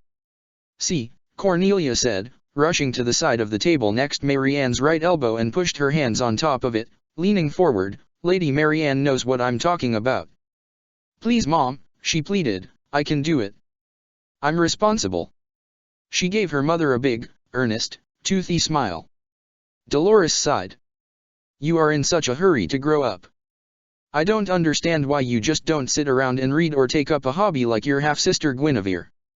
I'm not going to sit around and become a trophy wife. I will prove that, like Lady Marianne, the women of the Brightonian family can be just as useful, if not more, as the men. Besides, you know how I feel about Guinea. Cornelia said, using a nickname she had developed for herself to describe her only older sister. She disliked Guinevere. She found her older half-sister to go against everything she stood for. The Subritanias cowed to Guinevere's will and she got anything she wanted, unless Charles or her mother said no, and the latter rarely did. Cornelia always dreamed of an ironic punishment of her older sister being ordered around like a maid, outfit, and all. Dolores sighed again. It seems like just yesterday you were playing with stuffed animals and into tea parties. Now look at you, you're turning into a fine young woman. Ah, my little girl. Dolores cooed, looking at Cornelia with batted eyelashes. Cornelia blushed. You're embarrassing me. And in front of Lady Marianne. Cornelia whined. Well, Marianne said, rising to her feet, if we're going to reserve a limo in time we should probably move inside. Ah yes, I agree. Dolores said. The Royal Brightonians went inside. The two mothers moved their children into the spacious study on the ground floor. Yuffie was set down in her rocking wagon, still sound asleep. Lelich was placed upon the floor, away from the breakable objects, and Cornelia sat at a desk, continuing to work. First though, before she settled down she escorted her mother and her idol to the front door so they could leave. We'll be back in a few hours, perhaps around dinner time. Dolores said. Don't forget to feed your sister every few hours, wake her if you have to. Lelich's things are in the living room. Please do your best to keep an eye on him. Marianne said. He's become quite the little troublemaker lately ever since he learned to crawl. Don't let him go near anything breakable and try to keep him away from low-hanging cloths with things set upon them. Cornelia saluted and gave Marianne her most confident look. You can count on me, Lady Marianne. Stay inside. We'll be back soon. If you get hungry there's a list of phone numbers on a clipboard in the kitchen you can call. Feel free to use my credit card. Dolores said. There are also fresh vegetables in the fridge. I won't starve, Mom. Cornelia rolled her eyes. Now go, Cornelia said and flicked her fingers at her mother and idol. Shoo, I can handle this. Very well, be good, Cornelia. I love you. Her mom told her. Give my regards to Hannah. Who's Hannah? Marianne asked. Oh, she's Cornelia's imaginary friend, her newest one anyway. Dolores said with a smile. For all of Cornelia's adulthood it struck the matriarch as odd for her daughter to hold on to something so childish. They're not my imaginary friend, Mom. Cornelia insisted. They're ghosts. Ghosts, imaginary friends, Dolores flopped her hand back and forth. Same thing if only one person can see them. Cornelia sighed in frustration. Ever since she was 6, she'd always wind up meeting some form of supposedly dead spirit. She had counseling on this when she was 8. It didn't help much. It was another driving point for Cornelia to become a soldier. If she was always on the move she wouldn't be bothered by these whining spirits. Some were nice, some she befriended, like Hannah, but they always wound up strangely disappearing after a month or two. Coming out of her train of thought, Cornelia noticed her mom and idol were already on the other side of the courtyard. She waved. Bye, Mom, bye, Lady Marianne. They waved back. Cornelia sighed once they were out of sight. She then flipped her hair and grinned. All right, this is my chance to prove to my mom that I'm not a child anymore. I can do this. I've spent many times with Lelich already. This'll be easy. Of course, the last time Cornelia ever looked after Lelich was before he started crawling. Not to mention there were adults and servants around at the time. Now Cornelia was alone. She had to watch her baby sister and her infantile half-brother by herself. She was confident she could do it. She went inside and grabbed Lelich's diaper bag where his mother said she had left it. She brought it back to the study and placed it down by the desk only to be faced with her first problem of the day. There was a complete absence of a certain 11th prince. Cornelia's face had "oh crap" written all over it. "Lelich," she called. "Lelich." She ran over and began shuffling through bookcases and under tables. She ran out into the hall and went into the closest room, one of the many bathrooms of the Le Britannia house. "Lulu." Cornelia stopped dead in the hall looking frenzied. Cold sweat dripped down her forehead and she clutched her hair and lower face with her hands. "Darn, darn, darn, Lady Marianne will kill me if something bad happened to Lelich." She shook her head. "No, I can't give up. I have to find him." Cornelia continued her frantic search only to hear crying as she passed by the study. Yuffie had woken up, and realized she was alone. Cornelia whined. At this rate she'd never finish her work. She went inside and picked Yuffie up, lightly bouncing her as she held her. There, Euphemia, it's okay, your big sis is here. Don't cry." She soothed her sister. Yuffie burped and cheesed all over the back of Cornelia's shoulder. Cornelia put her down in the rocker and saw the fluid dripping over her shirt. "Aeon! My uniform!" she exclaimed in a whine. Her loud voice only made Yuffie cry louder. Cornelia looked up at the ceiling and whined. She grabbed Yuffie and headed towards the kitchen to get her a bottle to feed her. She knew where her mom kept them. She got the bottle out and gave it to her sister before returning her to her rocking wagon in the study and putting her uniform jacket in the washing machine. Cornelia was wearing a purple t-shirt, the same hue as her hair, underneath. She set the machine to dry clean and then rushed back to Yuffie to finish feeding her. However, as she turned to exit into the kitchen and go back to the study, she saw Lelich on the countertop making a beeline for the cookie jar. Cornelia clenched her eyes in response to how cliché this was given how many cartoons she had watched when she was 5. Of course, the other question going through her mind was, just how in the world did Lelich get up there? Completely oblivious to the chair pushed up against the countertop, Cornelia scooped Lelich up and began to carry him back to the study. However, as she walked away, Lelich began whining and reaching for the cookie jar. Cornelia knew he'd start crying. He did about halfway back to the study. Cornelia unzipped the diaper bag and dug through it to try and find a healthy alternative for Lelich's hunger. She knew Lady Marianne wouldn't approve of her giving Lelich sweets in the middle of the day. Not to mention the cookies in the jar were too hard for his little teeth to bite through. She found a half-finished jar of mashed sweet potatoes and removed the lid. She grabbed a spoon from out of the bag and dipped it into the jar. She sat down on her knees by the crying Lelich and spoke in a cutesy voice to get his attention. "Lulu, look what I have." Lelich stopped crying and looked at the spoon in Cornelia's hand with his favorite snack covering it. He cooed and his eyes lit up. He crawled towards Cornelia and clamped his mouth over the spoon, sucking off the food. Cornelia rubbed his head like she was giving approval to a pet that had just learned a trick. "Good boy, Lelich," she appraised. Lelich removed his mouth from the spoon. Cornelia gave him a spoonful of the jar a few more times. Marianne's notes said Lelich generally didn't eat more than 5. Afterwards Lelich looked a little drowsy. "Ah, is someone tired?" Cornelia said, in the same tone of voice as before. In actuality, Cornelia had mistaken Lelich's sleepy face for his need to sneeze. Flecks of sweet potato and mucus went everywhere. My shirt." Cornelia whined, looking at the stains. She stood up. "You stay right there." She waggled a finger at Lelich. "I'll be right back." She went to the laundry room and popped her shirt into another one of the machines.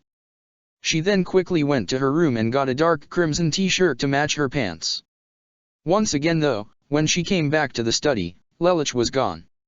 Not again. Cornelia grit her teeth. She was about to leave the study again when Yuffie sensed her sister's presence leaving again.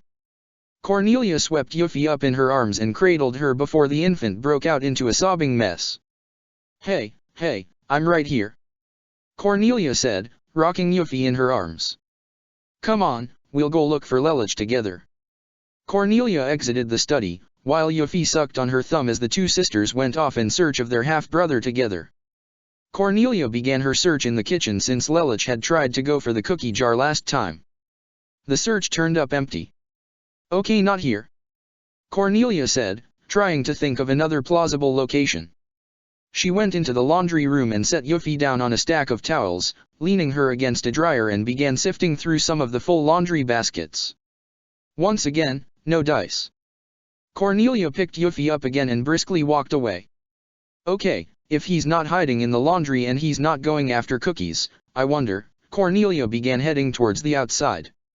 Sure enough, Lelich was trying to find a way to open the screen door to get outside. Lelich, there you are. She walked towards him. Lelich plopped down on his behind and pointed to the door and babbled, indicating he wanted to go outside. Switching Yuffie to a position so that she could hold her sister with one arm, Cornelia reached down and grabbed Lelich's small hand. Sorry Lulu, she apologized, we can't go outside. I promised your mom. She told him. Lelich responded in baby talk. Cornelia had no idea what he was trying to say. She wasn't even going to try and translate. He said he still wants to go out. A voice behind Cornelia said. She turned around to see a girl, about 6 years older than herself. She was wearing a long lilac nightgown and had long, pine green hair, with many split ends, reaching down to the crook in her back. The girl also had bright red eyes. She was transparent, Cornelia could literally see right through her. The most interesting thing about the girl, though, was the anchored chain in the center of her chest, the links of which reached low down enough so that the bottom link would sometimes brush against the floor. Oh, Hannah. Cornelia recognized the girl. Lelich looked up at Cornelia and then in the direction she was staring in. He couldn't see anything. Why don't you go put your sister back down in her wagon? I'll watch your half-brother. Hannah told Cornelia. Cornelia sighed. Thanks, Hannah. She said. Hannah was one of the few spirits Cornelia trusted and engaged. 90% of spirits Cornelia had encountered in the last 4 years she chose to either ignore or flat out told them to get lost. Hannah was one of those special few that Cornelia didn't mind. With Hannah watching Lelich, Cornelia came back for him and brought him back to the study. She let out an overly exasperated sigh when she sat back down in her chair. After a moment she then thought to close the door to the study, shutting everyone in. Math homework? Hannah asked, peering over Cornelia's shoulder. Yes. Cornelia responded. Any good? Horrible. Hannah admitted. Cornelia sighed and returned to working. She had 5 problems to go and she still had a few chapters of her history book to read. The clock ticked along the wall ticked as Cornelia worked. She began to feel a little sleepy. Lelich was starting to wear her out. Marianne hadn't been lying when she said Lelich was becoming a troublemaker. After about 5 minutes, Cornelia had to stop Lelich from pulling the cloth that sat on top of a marble pillar underneath an expensive, cobalt-colored, ceramic vase. Cornelia felt he was doing everything to push her buttons. Hannah plucked a book off the shelf when she was certain Lelich wasn't looking. Cornelia didn't need more stress by her half-brother crying when he saw a book suddenly floating in midair. She placed the book down on top of the table and looked through it. It was an encyclopedia on plants. You like plants? Cornelia asked, on her third to last problem. I love plants. Hannah said. When I was alive, I always wanted to see one plant in particular. Hannah flipped to a specific page and pointed to what appeared to be blades of grass with pinwheel-shaped, white flowers. Narcissus tacita, the Chinese sacred lily. Hannah read the page. It's a special kind of daffodil that grows only in China. She said and then flipped to another page. Of course, when I was alive I always had another dream. She opened to a page that was a 2-page spread of cherry blossoms billowing in the wind on a warm spring day. I always wanted to go to a Japanese festival in the spring as a tourist and see the cherry blossoms bloom. Hannah clutched her hands to her face so that her eyes were in between the space between her middle and ring fingers. She swooned. And I always wanted to do that with the boy of my dreams, tall, dark hair, thin. She sighed and lay the back of her head on the table. If only I had lived longer. Can't you just fly out to Japan and mingle with another spirit? Cornelia asked. We've been over this before, Cornelia. Hannah said, flipping over. I can't leave the capital. It's like someone's pulling on a leash preventing me from leaving. Besides, she held up the long chain, I'd never make it. Didn't that chain used to be bigger than the both of us when we first met? Cornelia asked. It did, and I'm frightened of what might happen when it completely disappears. Hannah said, scared. I'll protect you, Cornelia smiled at her friend. Thanks, Cornelia. Hannah smiled back. Things became silent after that.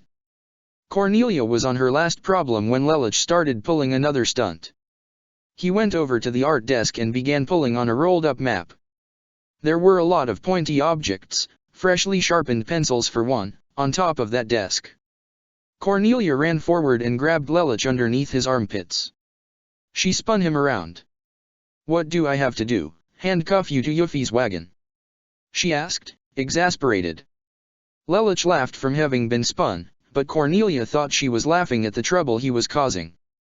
Oh, so you think that's funny, do you? She asked with a sneer. Maybe I should actually do it. I'll tell Lady Marianne what a naughty little boy you are. Why can't you be like Yuffie? At least she's been quiet. Cornelia said, having no idea as to the vast differences in actions between an infant and a child nearly a year old. Cornelia promptly set Lelich down by her desk. She then began to get hungry. Watch them, would you? She asked Hannah. The ghost girl agreed and Cornelia went and got a carrot from the vegetable drawer. As she walked back to the study she heard a very loud roar. It was unlike anything she had ever heard before in her life. She then heard Hannah scream. Cornelia ran back to the study only to look up as a monster flew in over the glass ceiling of the study. It had the build of a pterodon and a white mask shaped like croquet ball in place of Morsorian head. She saw the monster make to dive through the window. Instinctively, Cornelia grabbed Lelich and Yuffie, very roughly and hid under the table with both of them as the broken glass rained down on top of them. It was finally scattered all around the circular, wooden table. Lelich saw the shiny glass and tried to move, but Cornelia held him back. She had no idea what was going on. She couldn't understand how Yuffie was sound asleep through all of this, especially considering the rough way she was holding her. To correct this, Cornelia cradled Yuffie with one arm, as best she could, and clenched Lelich's small shoulder with her other. With her elbow she tried to push the table up and away to get a good look at what was going on. She heard that awful roar again. Neither Lelich nor Yuffie reacted to it. Cornelia wondered if perhaps she was undergoing some kind of hallucination. Cornelia! Hannah called to her. Cornelia pushed the table up and saw the pterodon-like creature, a hole in its chest, flying high in the air in the center of the study. The gray creature had Hannah firmly gripped in its right talon. It spoke to Cornelia, but its voice almost seemed like it was coming from inside Cornelia's head. Well, looks like I hit the jackpot. The creature spoke. Its voice was sinister, but feminine. I get 4 souls for the price of 1 attack. Souls? It's going to eat our souls? 4? It's going to kill us all? Cornelia worried. She clutched her siblings tightly and shook. Lelich couldn't understand what had Cornelia so frightened. He couldn't see, hear, or sense the hollow that had Hannah so firmly gripped. Time to die. The hollow raced towards Cornelia. She held on to her siblings for dear life, but a shadow got in between Cornelia and the hollow.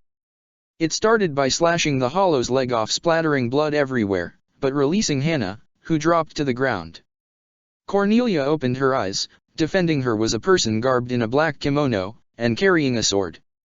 The person was a girl with hair matching Cornelia's clothes, an eye patch over her left eye, and her right hand was prosthetic. She aimed her blade at the hollow and scowled. Gah! Impudent Soul Reaper! The hollow charged again, but the black-garbed swordswoman cut through its mask, using her sword, with ease. The girl walked over to Hannah after the dead was done and stamped her forehead with the base of her sword. Hannah vanished, confused, wondering where she was going. Hannah! Cornelia looked towards where her friend had once been and then looked at the girl with the sword. Who are you?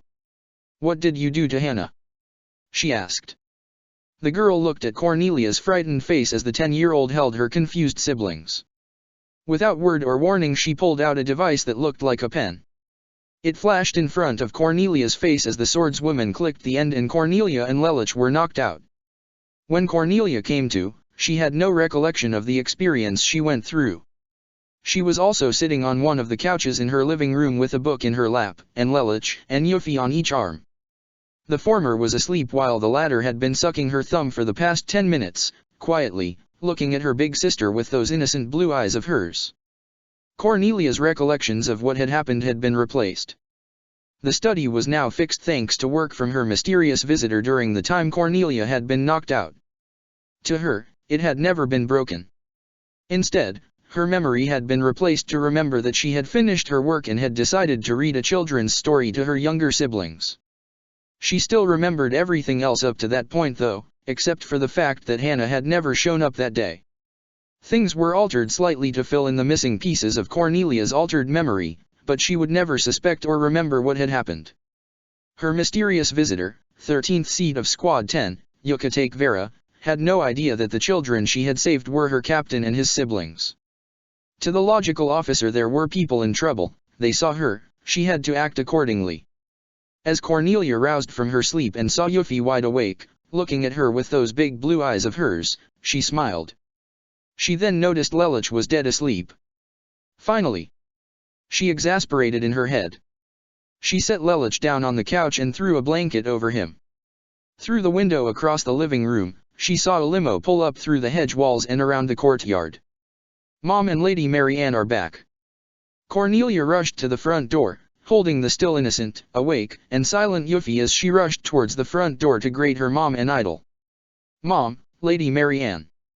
Cornelia greeted with enthusiasm as the two women exited the limo and walked up the front steps. Someone's chipper. Dolores said with a smile. Did you make out okay? She asked only to notice Cornelia's change in attire. What happened to your clothes? In the wash. Cornelia said. Yuffie spit up on my jacket and Lelich sneezed on my shirt almost immediately after I fed him. Speaking of Lelich, how is my little guy? I hope he wasn't too much trouble. Mary Ann said. Asleep on the couch. Cornelia said, you're right, though, he's a little troublemaker. Although he seemed to behave himself after I threatened to handcuff him to Yuffie's wagon. Other than that everything was fine. I told you I could handle it. Cornelia said, still holding Yuffie. See how quiet Yuffie is, Mom. Yes, I see. Come, let's get inside. Dolores urged. Cornelia nodded. Evening. Karakara town. Lelich stood out on top of the warehouse where he was staying with the Vizards. He had long since stopped the celebration and drinking and was just looking up at the moon. He was still completely oblivious to the weight of the current date. How could he know? He was less than a year old at the time. He took a deep breath. He reached into his coat pocket and pulled out a Ziploc bag of sweet potato chips. He crunched on one and looked up at the stars. His thoughts drifted from Yuffie to Cornelia. He was only realizing it now, but he remembered the times he and his older half-sister would fight. He then remembered how he had learned of Cornelia's utter devotion to his mom and he realized that Cornelia had cared a lot about him, even after his supposed death. Her hatred of the Elevens, and foreigners in general had to have exuded from his and Nunnally's supposed loss. Before he could think more on the subject, footsteps from behind alerted him. It was Ichigo. Hey, what are you doing up here by yourself? Ichigo asked. Just thinking, why? What does it matter to you? Lelich asked. Nothing really, just wondering, sheesh. Can't a guy be naturally curious? Ichigo asked. He sat down next to where Lelich was standing, one leg over the front of the warehouse, the other was bent with his elbow on his knee. I wonder, how much my sisters miss me? That depends, are you good to them? Lelich asked. He didn't know much about Ichigo's personal life, other than the fact that he had picked up that he and his dad did not get along all the time. Of course I'm good to them. They're my little sisters. Big siblings exist to protect the ones who come after them. That's their duty from the moment the younger sibling is born. Ichigo said. Yeah, I suppose so. Lelich looked up and smiled, realizing something. I can't believe I was so blind. You just wanted to keep me safe. You loved me, just like you loved Yuffie, and Nunnally too. Was it because we were the children of your idol? Or because we were your family? Either way, I suppose it doesn't matter. Thank you, Cornelia. Lelouch mumbled aloud too softly for Ichigo to hear. He went back to thinking. In retrospect, I'm glad I had an older half-sibling like you, but why then, did you betray me? Lelouch stood up and prepared to head back inside. It had been a long day and he felt like getting some sleep. End of Chapter 58. Chapter 59, Onset of Darkness, Hisuna's True Power.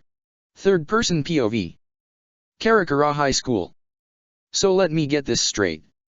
So iPhone said with her legs crossed, arms folded, wearing a black wool sweater and gray skirt as she looked at Shinji and Ichigo who were sitting across from her in school uniforms. You two are coming in for just your project and then you're sneaking off to wherever the hell it is you've been. The same stunt had already been pulled by Urayu and Chad in Orium and Tatsuki, the parties of which that were regularly attending the class, became the fall for those that were in training. You do realize I have to punish one of you for missing so much class even though I know where you've both been. Come on sensei. Ichigo complained. Cut me slack. Can't you do anything? I can't do anything. Rules are rules, Kurosaki. However, one of you has to be here to accept punishment. So iPhone said. What's with the quote marks? Shinji asked. Ichigo was just as confused. I know where you both are, but I still have to punish at least one of you with detention. Understand? She said, winking on every syllable of the last word. Ichigo finally got it and broke out into a wide grin. Oh. I get it. Fine by me. Some manual labor will be good for him. Shinji now caught on. Perfect, we're already using as a prop anyway. But wait, who are we gonna get to play your partner? You do know Rukia has been coming to class, right? So iPhone asked. I guess that could work. Ichigo said, rubbing his head. There was a big difference between Rukia and the character she would have to portray.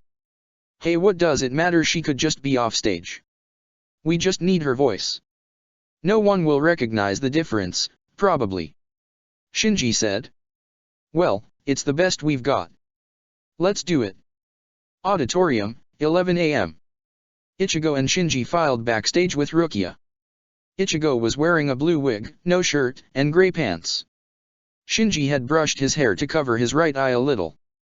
He had changed into a brown hunting jacket with matching pants, with shoulder pads over the jacket.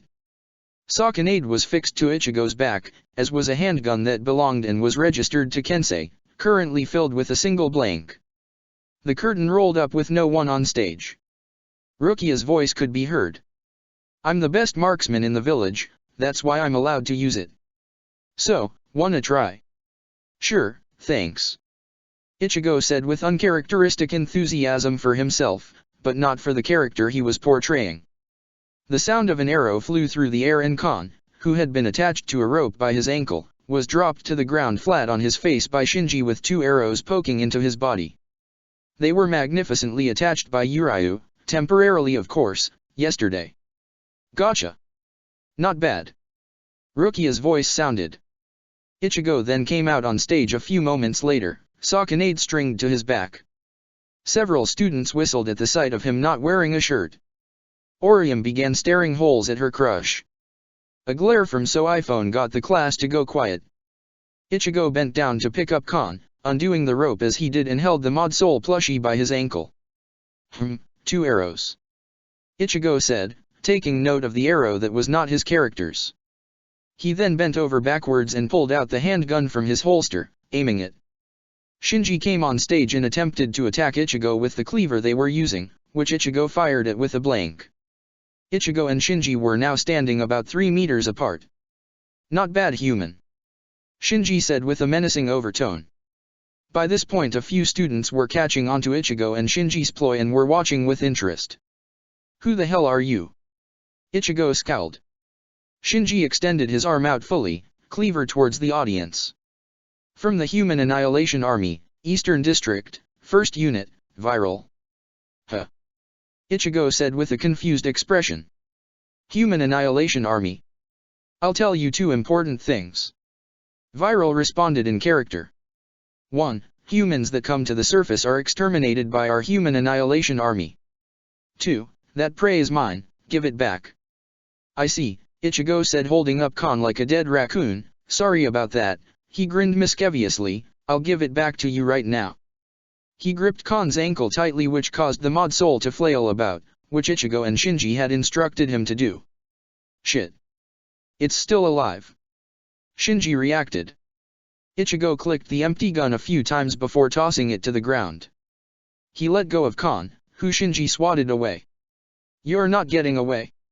Shinji shouted at Ichigo, but the teen was not running away. Instead, he had unhooked Sakanade from his back and was drawing it out of its sheath with dramatic slowness. Who's running? Ichigo asked. What kind of coward do you take me for? Who the hell do you think I am? I'm the Gurren Brigade's Kamina-sama, silencer of crying children. Ichigo fully drew out the borrowed sword and tossed aside the scabbard. I would never run from an enemy. Boasting like that is just asking for death. Shinji said. Ichigo made the first charge with his sword. He swung in a wide arc.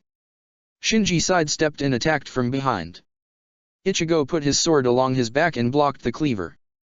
This entire fight, they decided, would be ad-libbed. Both trusted the other not to take cheap shots and not try and draw blood, after all they fighting with real weapons. Ichigo took a step forward, turned and pivoted. Shinji leapt back and then took a swing at Ichigo's neck. It was purposely slow so that Ichigo had ample time to duck. He did, and then took a low swing at Shinji. The visor jumped to evade and then pounced down from on high on top of Ichigo, who blocked the cleaver with the borrowed blade. The students in the audience were really enjoying the duel between their classmates. Those who knew the show this was taken from thought Ichigo and Shinji's version was a lot more awesome. Of course, some of the female students were still just staring at Ichigo's bare chest. Shinji pushed away from Ichigo and flexed his armed arm again. You're not bad with a sword for an amateur, but do you really think you're any match for a soldier? Ichigo went back at Shinji with a serious double-handed strike. Shinji dodged towards the audience and then took a sweeping arc strike towards his younger partner. Ichigo switched Sakanade to his left hand and blocked before putting both hands on the sword and taking a swing at Shinji's left Achilles tendon. Shinji picked his foot up and planted a kick in Ichigo's chest, sending the teen staggering back. Shinji leapt forward and made to slash Ichigo down his chest. Ichigo blocked with the sword he was holding. You're a fool. Reasoning and logic, I throw that to the wayside and make my own rules. Ichigo reached into his pocket and pulled out a prop arrow that he gripped the tip between his fingers and took a swing at Shinji's chin. Ichigo had gripped it down enough that his knuckles would impact rather than the arrow, and he nailed Shinji right in the jaw, as was scripted. Shinji broke into a backflip and landed with a tripod landing, legs spread apart, arm between legs. Gotcha! Ichigo smirked, tossing the prop arrow to the ground with a slight flick of his wrist. So you managed to get me? Shinji said, rubbing the bruise. However, surprise attacks need more than surprise. It won't work again. Ichigo held Sakanade perpendicular to his body, behind his waist, with one hand, blade pointed away from the audience. In the anime the fight scene ended here, but Ichigo and Shinji were having too much fun to let the battle end here. Ichigo ran forward and took a two-handed, horizontal swing at Shinji's waist. The visor dodged and attacked at Ichigo's elbow. Then Teen pulled his arms in and blocked the tiny weapon Shinji was holding. Shinji took a swing at Ichigo's face with his fist. Ichigo tilted his head back and then backed away and took a slash at Shinji's back. The Vizard had fast enough reflexes to duck and reverse limbo underneath the swing and backwards somersaulted through the air and landed on his feet. Ichigo stood his ground and beckoned Shinji forward. This was their coup de grace. Shinji ran forward with a frenzied strike to cut Ichigo down, only for the teen to sidestep and have Shinji nearly go tumbling off the stage. He began frantically flailing his arms out as though he was about to fall off a cliff. You dirty naked ape! Shinji badmouthed Ichigo's character. If I'm naked ape, then I'm the naked ape that beat your butt. Ichigo snarked. He took his palm and gave a firm push to Shinji's back. See ya! Shinji tumbled to the ground. Curse you, Kamina! He landed on his back. "Smell you later," Ichigo said with his arms folded. And with that the skit was over. The class broke into applause. As Shinji lay on the ground face up, hot lights stinging into his eyes, he groaned. "You know, this hurt a lot more than I thought it would." As crafted, Ichigo and Shinji snuck out after presentations that day, and Ichigo let Kon take the fall for him for detention. However, as he made to leave with Shinji, Rukia chased after him. "Hold it right there!" she shouted at Ichigo. Ichigo stopped when he heard Rukia's commanding voice and turned towards her. "What do you want, Rukia? So you're just going to leave again? You're not going to tell anyone where you're going or why you're just going to take off?" Rukia admonished. Ichigo looked up at the afternoon sky. "Yeah, pretty much." Rukia punched him in the gut. "What the hell was that for? Do you have any idea how worried Karen and Yuzu are about you? My sister had to comfort them because of your irresponsibility." Rukia berated. "Hey, calm down," Shinji said, putting a hand on Ichigo's shoulder. "He's with me and we're with Lelouch, so just cool it, okay? At least now you know he hasn't dropped off the face of the earth. That doesn't make me feel any better, you know. Orium and I came back from the Soul Society today because she was hoping you'd come back for your presentation and wanted to see it." Rukia said. "What the hell are you two doing in the Soul Society?" Ichigo asked. "Training, just like you are." Rukia said. "Well then go train and keep your nose out of my business. I don't see you bugging Kyan for what he's doing." Ichigo said, which was the wrong thing to say as Rukia kicked him in the shin. "Kyan Dano is a responsible adult, unlike you." Rukia raged. "Geez," Ichigo grabbed his shin, "I get enough abuse from Hiri, cut it out. As much as I love a good slapstick routine, the kid and I gotta go." Shinji commented. "We'll see you later, Rukia." The seated officer huffed, but let her friend and his friend walk away without another word of argument. Orium came up to her a little while later and the pair headed off for the Soul Society to continue their training together. 2 days later. Hueco Mundo. Using a laboratory of the Grand Palace, Talbumasuk was working out a formula. The man may not have had Aizen, Lelouch, or Urahara's brain and talents, but with Aizen's notes and his own intelligence he could piece things together. Another benefit to him was Lelouch's sorting algorithm of hollows. Aizen had a copy and now the algorithm was being used in Talbumasuk's experiments and formulas. The Hogyaka was also a factor. Talbumasuk used it as an X-factor for any experiment he worked on. The multifaceted orb was a tool, a means to the black-haired swordsman's ends. His current experiment was nearly complete. With the Hogyaku's power and Aizen's notes, he would make himself exponentially stronger. The Soul Society would cower in fear from the power before him. He watched the black box of boiling liquid nearby him as it turned white. Wafting his hand over the liquid, Talbumasuk conducted the reishi inside the box and swirled it into his hand. He then held up his hand to his face where the reishi began taking form into a white mask. It was a hollow mask, exactly the same kind one would use if one were a visored. However, Talbumasuk had created this mask artificially using the hollow algorithm and several samples of congealed hollow blood that Sale let him have. As such, the mask that formed, while it could only be formed by him, could be handed off to any Soul Reaper to use, but Talbumasuk would fix that with practice. The mask was given a fixed limit, 2 minutes and 20 seconds. No amount of training could prolong its duration, but, unlike other visored masks, it had unlimited uses without depleting in duration. More still, the mask had been crafted using Lelouch's algorithm to produce optimum results. One Vastolords was in Lelouch's database, an old, long since dead Vastolords by the name of Vanguard. Using the dead creature's specs, a blood sample from Ulquiorra and 3 different specific hollows in Lelouch's database, Talbumasuk had created the product now in his hands. The mask was rectangular in shape with a curved bottom so that it would produce maximum comfort to the wearer's face. The mask was smooth with no external features except for a stretched-out V-shaped slit for the eye holes. Dragon wing-shaped ears extended out around the upper sides of the mask. "Let's give this a test run, shall we?" Talbumasuk asked himself. He put the mask on only for his ensuing power to cause the lab to nearly explode. Instead just the glass objects burst out and the chemicals all dripped and flooded everywhere. Talbumasuk struggled to take command of the unholy power wrapped around his face. It wasn't hard. He had command, after about 10 seconds of whipping around, and the mask was his to control. To further disperse the power of the mask and keep the dark energy from overloading his body, 2 black wing-like protrusions extended from Talbumasuk's back. They were wings, but they were black and shadowy, incorporeal extensions. They were not so much wings as they were the bones of wings, the bones one would see if the flesh of a dragon were stripped away. Talbumasuk spoke in a distorted voice. Soul Society does not stand a chance. 3 days later. Things were quiet that day in Karakara town, well, what would be considered quiet in a suburb. However, it was about to get a whole lot louder. High above a park in the middle of the town, several gargantes opened, revealing not so friendly faces. Espadas 1, 3, 5, 6, 7, and 10, Coyote Stark, Tia Halibal, Neliel 2 Odell Schwank, Grimjo Jaeger Jakes, Mia Aruruari and Yami Largo emerged from the gargantes along with Halibal and Mia's Fraxions and Stark's other half, Lilynet. Thankfully, Lelich, with his brilliant mind, had already anticipated such an attack and had already called upon the troops to head them off. Unfortunately, said troops weren't exactly his team.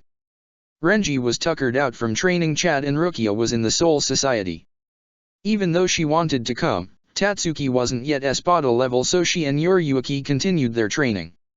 Also, despite still being in the midst of training himself, Ichigo was also around, though he and Lelich were starting to become fashionably late. Kayan was also still off on his own. This left Hisuna, Susanna, Rangiku, Kyokaku, and Soifone to face off against nearly a dozen Arrancar. Thankfully Uri was around to help out to even up the odds. The Arrancar were all up in the air. The Soul Reapers were looking up from down below. Haha.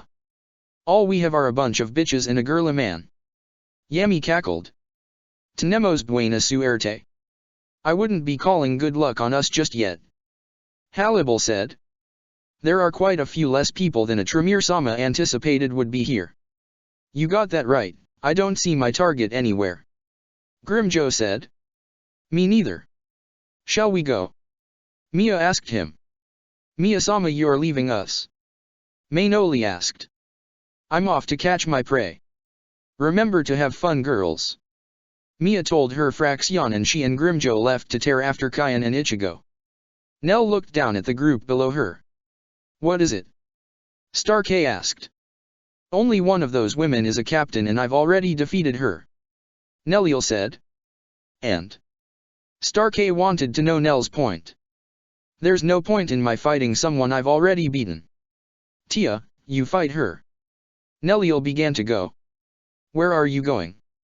Halibal asked. To find an opponent that can hold my attention. Neliel left. Yami, upon closer inspection with the group below, recognized Soifone. Hey, that's the bitch that kicked my ass last time. It's payback. He charged down at her only to take a punch to the chest, sending him flying. That was unexpected. Hisuna commented. Well, Captain, what are your orders? Soifone asked. My orders. Hisuna was confused. You're the only captain here right now. That puts you in charge. Who fights who? Soifone asked. Hisuna gained her bearings. Soifone, you and I will take the blonde Arrancar. Kyokaku, Susanna, Rangiku, you 3 will fight the 3 Arrancar scattered around her. Uriu, you take the 2 other female Arrancar not near the brown-haired guy. But wait, that leaves that 1 pair of Arrancar unengaged. Susanna said. Look at his posture and alertness. Hisuna gestured with her head rather than her hands. Stark was slouched over, half awake, with a hand running through his hair. Does that look like someone who wants to fight unless attacked? What? Are you saying Talbumasuk has a lazy subordinate? Soifone asked. With good reason, I'm sure. Think about our own lazy companion, Kiraku Teiko. Why does he barely get himself going? Hisuna inquired. Soifone understood what Hisuna was trying to say. Fine, we'll let him simmer till Lelich shows up. But Lelich isn't a determined fighter. Rangiku noted. Even so, that Arrancar doesn't look like the type to immediately go all out. The rest of these bastards are itching for a fight. Kyokaku said.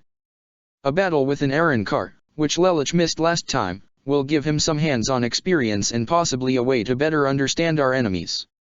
It's best we leave that guy to Lelouch. Now let's go. Kyokaku whipped out her sword. Explode with intensity, Kyode Bakuden. She obtained her power gauntlet and flew at Apache. I'm with Kyokaku, let's nail these bastards. Susanna said and pulled out her Zanpakuto and put it behind her head.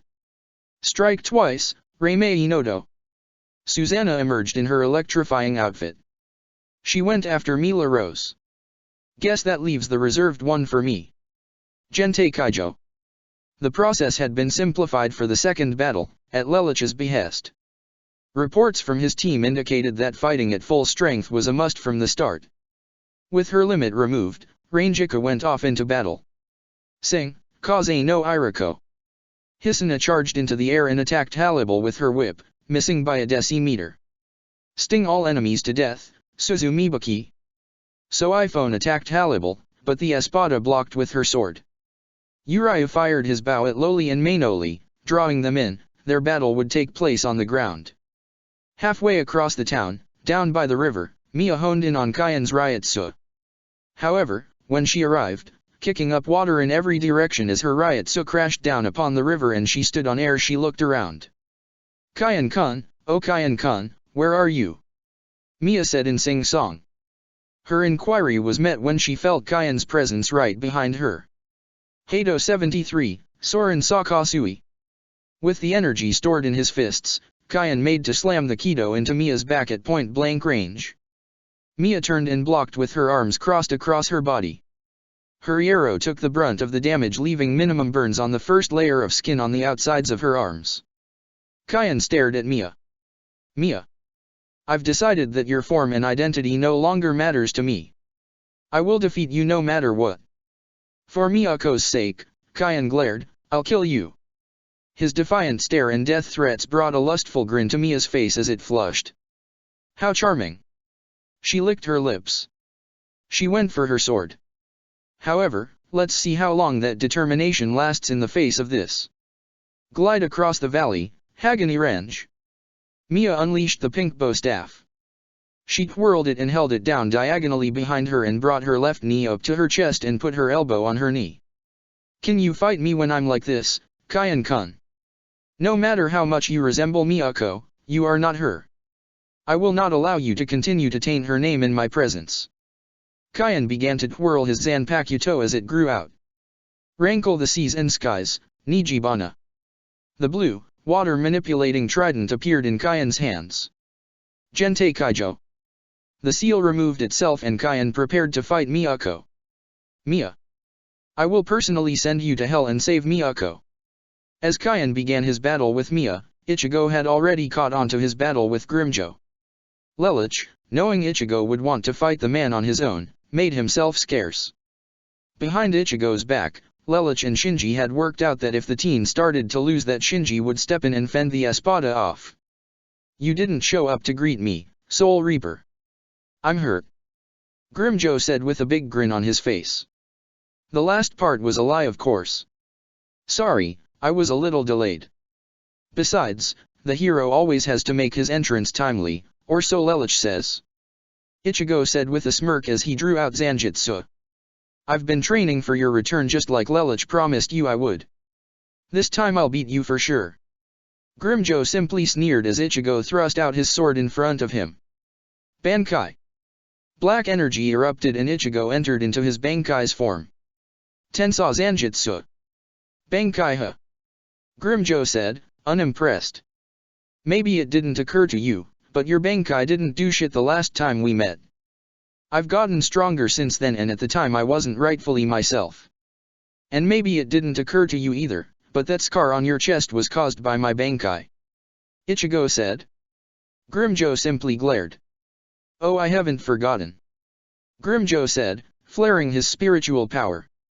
Not in the slightest. Ichigo did the same and put his hand up to his face. I know I can stay hollow-fied for exactly 15 seconds. I'll finish him before then. Thanks to Lelich's minimal interference to Ichigo's training and some motivational speeches, Ichigo's training had progressed a little better than it would have without the captain's presence. Ichigo pulled his hand down, sending a wafting wave of dark energy as his mask appeared on his face. It was shaped like skull with nothing but canine teeth and tribal red markings along the left-hand side. Grimmjow became startled when he saw Ichigo's form. What the hell is that? Grimmjow gawked. Sorry, Ichigo said, his mask distorting his voice, I don't have time to explain it to you. Ichigo vanished faster than Grimmjow could blink. The Espada quickly pulled out his Zanpakuto and blocked. Ichigo was strongly pushing him back with a fierce gaze in his eyes. Getsuga Tensho. Grimmjow went flying away. The second battle was about to begin. At this same time, Ishine had sensed a strong spiritual entity headed for his house. He figured whatever was headed this way was interested in him. Forcefully, but not violently, he put Karen and Yuzu down for a nap. He then got into his soul form and went outside. He came face to face with Neliel just outside his clinic. Both looked at each other with cold stares. Despite her nice body, Ishine knew better than to fall into a honey trap from an enemy, else he would have not had stayed a captain for so long, nor on the Phantoms. Nice Ryotsu, he said to the green-haired beauty before him. Yours too, Neliel said to him. You and Arrancar? Ishine asked in confirmation. Number 5. Neliel responded. So then I guess that makes you an Espada. Ishine said. I see someone's been blabbing their mouth off. Neliel said without changing her expression. So? Ishine said, putting a hand on his Zanpakuto. I assume you came looking for a fight.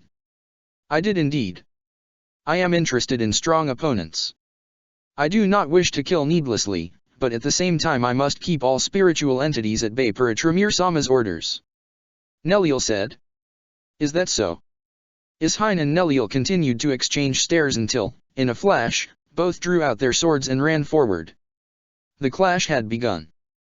Back across where the other Soul Reapers were doing battle, Starkey and Lilynet stood by and watched the battle unfolding as their enemies traded dodges and blocks, neither side with a clear advantage. Shouldn't we do something? Lilynet asked her partner.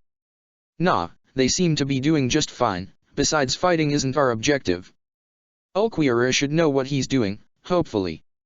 Starkey said. Tsuji no Yuta, aka Minyo. Hisuna twirled her whip above her head as Halibal drew close. The Espada burst through the flames and kicked Hisuna in the chest, her arrow taking the brunt of the damage. So iPhone came up from behind, but Halibal was too quick and slammed her in the chest with her fist, sending the Soul Reaper across the air. She spun into a backflip and skidded across the air. For So iPhone, her joy in the last century had come with a price: combat reflexes. Rather than training to become the best and surpass Yoryuki, So iPhone's training regime had simply kept her in shape. Her reflexes were no sharper than they were when she was an assassin. She hadn't dulled and she hadn't grown weaker. She had reached captain class in the last century, but she could have been stronger had she been on a tougher training regime. Not that she cared. For her it was worth it. After all, if things looked bleak, even if she was tired beyond belief, Yoryuki would definitely come to her aid. That was something So iPhone knew beyond a shred of doubt. Oh, and Ihoden. Demon Spark, Susanna cried.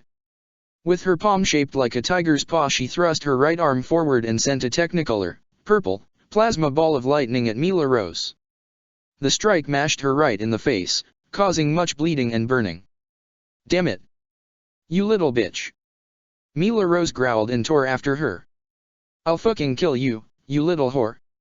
When it came to insults and volleys at her character, Susanna responded depending on who was throwing it and the insult itself. Being called creepy by an ally or bystander produced insecurity. Being called such by an enemy produced indifference. Being called a derogatory term by an ally or bystander prompted a sassy comeback, or for her to run away crying or trying not to do such.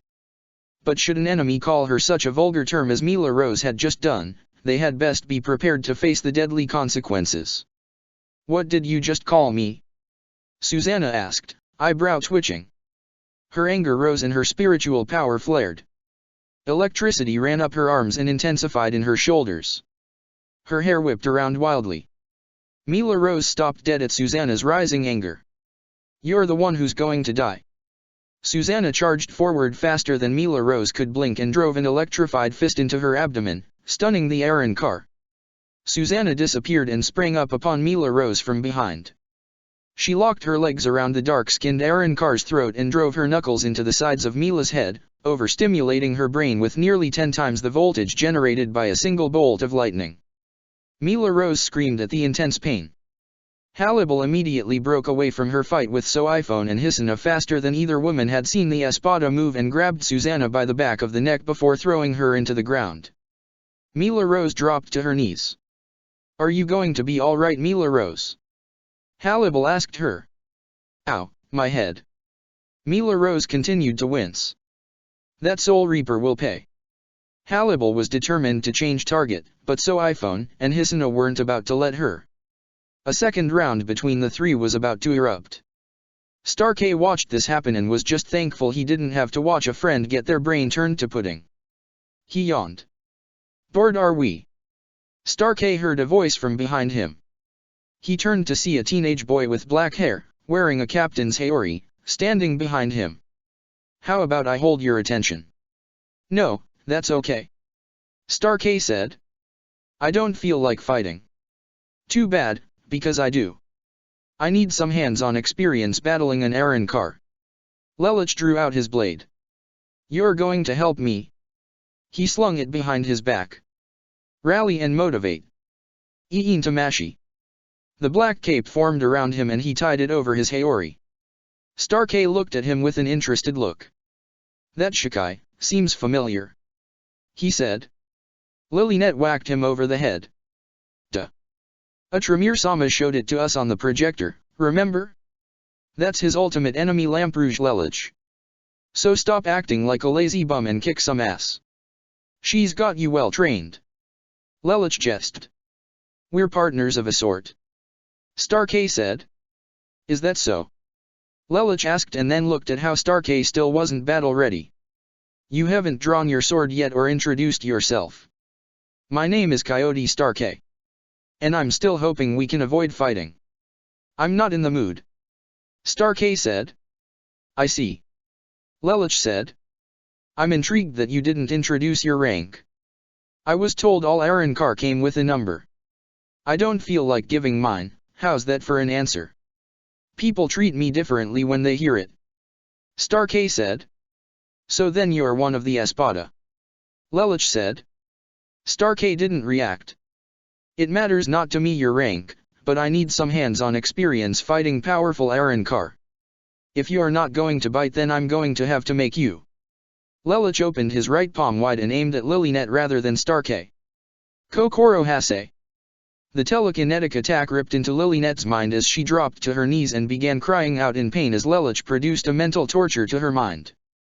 The startled and somewhat horrified look on Starkey's face was priceless. Lelich embedded more energy into his fingers and forced Lilynet to bend over. She began howling. "No. Stop," she pleaded. "Starkey. It hurts. Tell him to stop." It all happened so fast it took Lelich a little bit to process what occurred in the next 3 seconds. Upon seeing Lilynet being effectively mentally tortured by Lelich, Starkey frowned, grabbed the hilt of his sword and took a fierce swing at Lelich.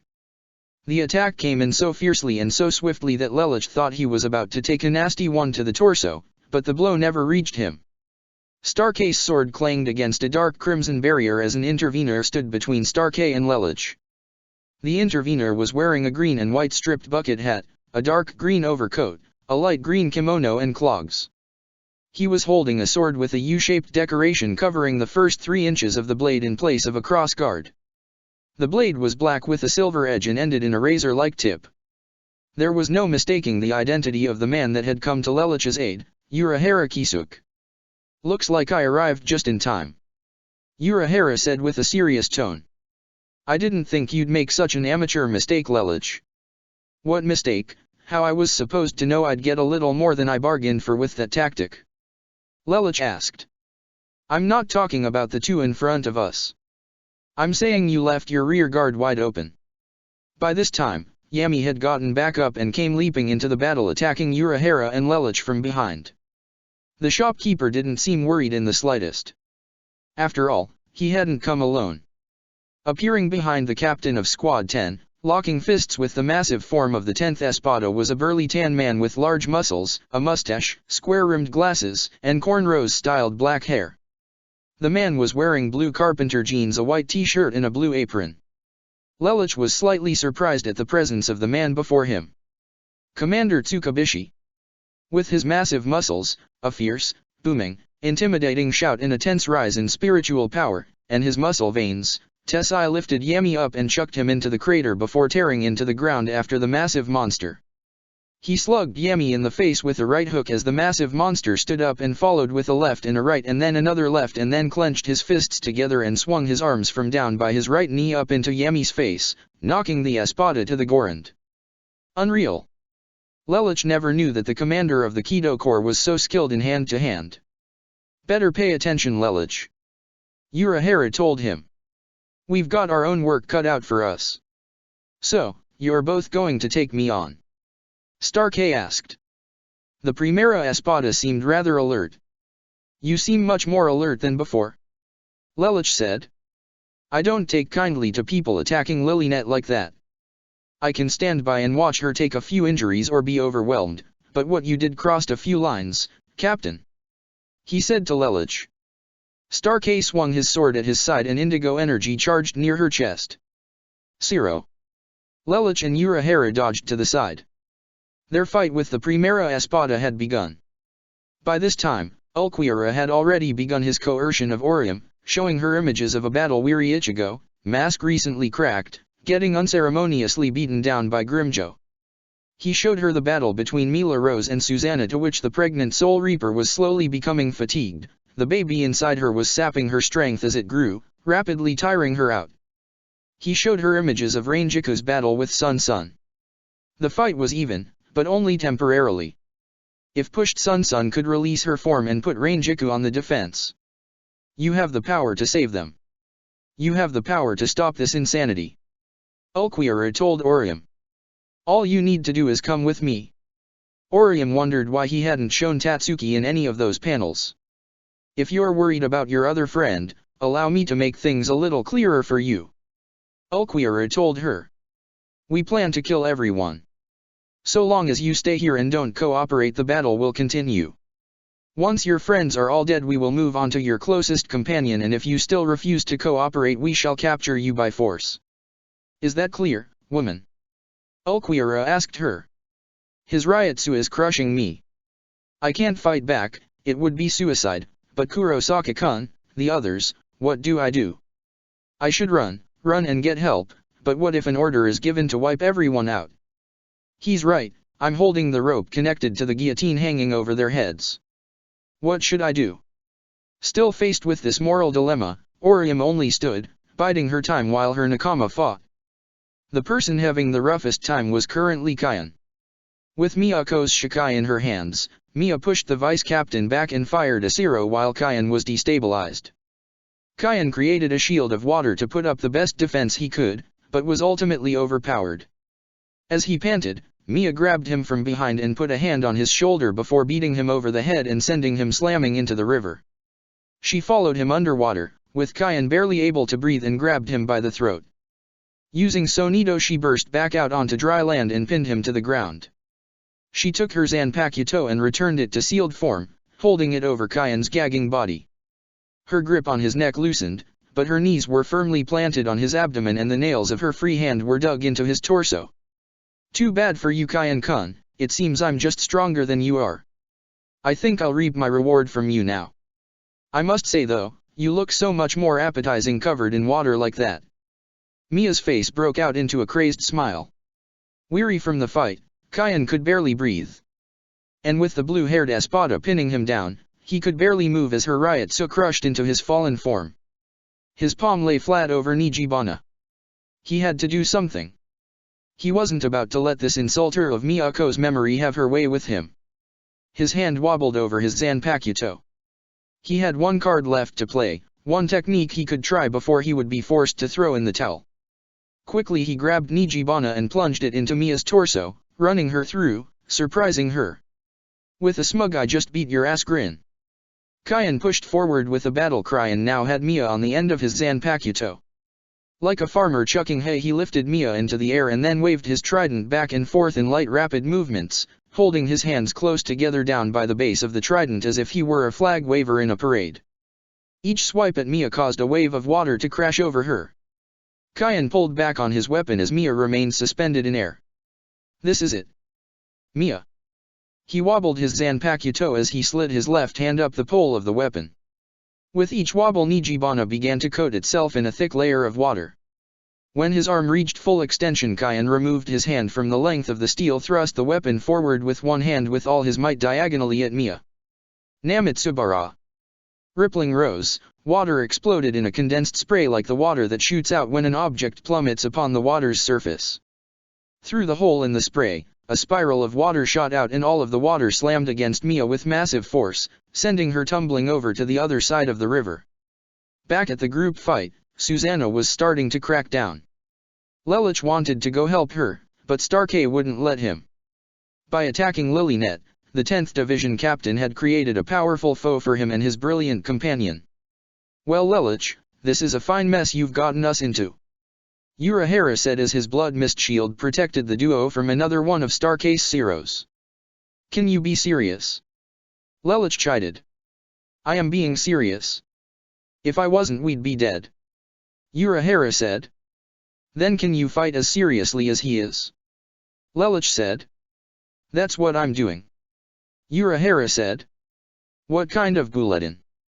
Urahara spoke without the upbeat tone. "If he was really intent on killing us, he would have released his sword from what you did. The Espada are up to something, so you and I need to devise a plan to destabilize this guy quickly and find out what's going on.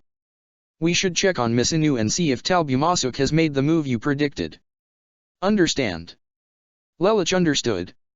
"So what should I do? Any suggestions?" Lelich asked. "Perhaps if you released your Bankai you could trap all of these Espada simultaneously. Kyan told me about that nightmare you pulled against Aizen. We could definitely use some heavy mystical support right now," Urahara said. "I'd prefer a more condensed solution. Deforestation is not my thing," Lelich said. He looked over to where Hisuna and Soiphone were clashing with Halibal. "Besides, I think we're about to get our opportunity." Hisuna and Soiphone drew away from Halibal and stood next to each other. "Think you can keep her focused on you for a few minutes?" "Who do you think you're talking to?" Soiphone asked. Hisuna smirked. "I'll take that as a yes." "What do you plan to do?" Soiphone asked. "Something I've been meaning to test in actual combat for the longest time," Hisuna told Soiphone. "If this works, I think I can turn the tide." "Then do it," Soiphone said and looked forward to the dark-skinned blonde before her. "I'll keep her busy." Soiphone took off. Hisuna whipped the air in one direction and then whipped it again before pulling the leather taut. Bankai. A twister of wind surged around her and she emerged in her Bankai's form. "I hope this works this time." Hisuna lifted her arms as if she were about to conduct an orchestra and then began doing so. A low hum could be heard from all around the battlefield. It only gradually got louder. The ominous Latin orchestra instrumental music became louder and louder. The music sounded like Hisuna was preparing to summon the devil itself. Thick blackness began to envelop her as she stopped conducting and just sang out the wordless melody like an opera singer. She thrust her arms behind her up and behind her head like she was about to take a swan dive. To keep Halibal from interrupting Hisuna, Soiphone drove Suzumibaki forward as though she were letting loose a flurry of rapid punches at Halibal. The Tercera Espada blocked every single strike as she made to get outside of Soiphone's range. The former assassin would not quit though. She did everything she could to try and score a hit on Halibal, but the Tercera's Espada's reflexes were simply too fast, and when Soiphone ever did manage to land a blow, Halibal's arrow proved too thick for Soiphone's weapon to penetrate. The music began growing louder, the climax and end of the orchestra had arrived. As it ended, Hisuna spoke punctually. "Fukitsuna Gakuten, Watashi wa Tsuyo Safuyo, ominous orchestra, grant me strength." Shadows enveloped Hisuna as her ultimate power took hold of her. A black tornado of Reishi began swirling about her. All of the fighters stopped what they were doing to pay attention to whatever it was Hisuna had just unleashed. The first thing to burst forth from the twister of darkness was a large black, feathery, bird-like wing, twice the size of Hisuna's wings from before. It emerged from her right side. A blade, coated by a black, feathery, handless gauntlet, cut through the darkness. The blade was much sharper and longer than Hisuna's odd rapier/stiletto fusion weapon from before. The tornado separated and Hisuna could be seen in full form. There was no left wing to match her right. The owl head on Hisuna's head had turned into a black eagle and the eyes on the hood were now a piercing red. The blade in her hand was a 4-meter-long Masamune type blade. The face paint on Hisuna's face was violet red rather than red-orange. Hisuna's robes had returned to the standard Soul Reaper black. This included the shitagai she wore underneath her kosid, and even her haori had been turned to a complete jet black. Only her tabi were still white, but that was not seen under her extended lengthened hakama. The Ryotsu being released from her was ungodly. Had she completed this back when she fought Neliel, the fight would have taken a very different turn. Hisuna extended her sword towards all of her opponents as black energy seethed into her open, cupped, left hand, and a black scabbard appeared that Hisuna sheathed at her left hip side. This is the form I take when I abandon all defense, sacrifice everything to fight my enemy with head-on swordsmanship expertise. I cannot use Kido. I cannot use any of my other skills. However, Hisuna swung her sword out at her side and forcefully clicked it into its sheath. All of the fracciones, including the ones that were under Mia's command, fell to the ground as a single laceration appeared upon all of them. I don't think that will be a problem. Hisuna drew the long sword out of its sheath and extended it outward as her wing fanned out with the extension. You, Espada, prepare to face the ultimate power of the most powerful woman in the Kukaki family. To be continued. Chapter 60, Inu Orium, Maiden in the Moonlight. Third-person POV.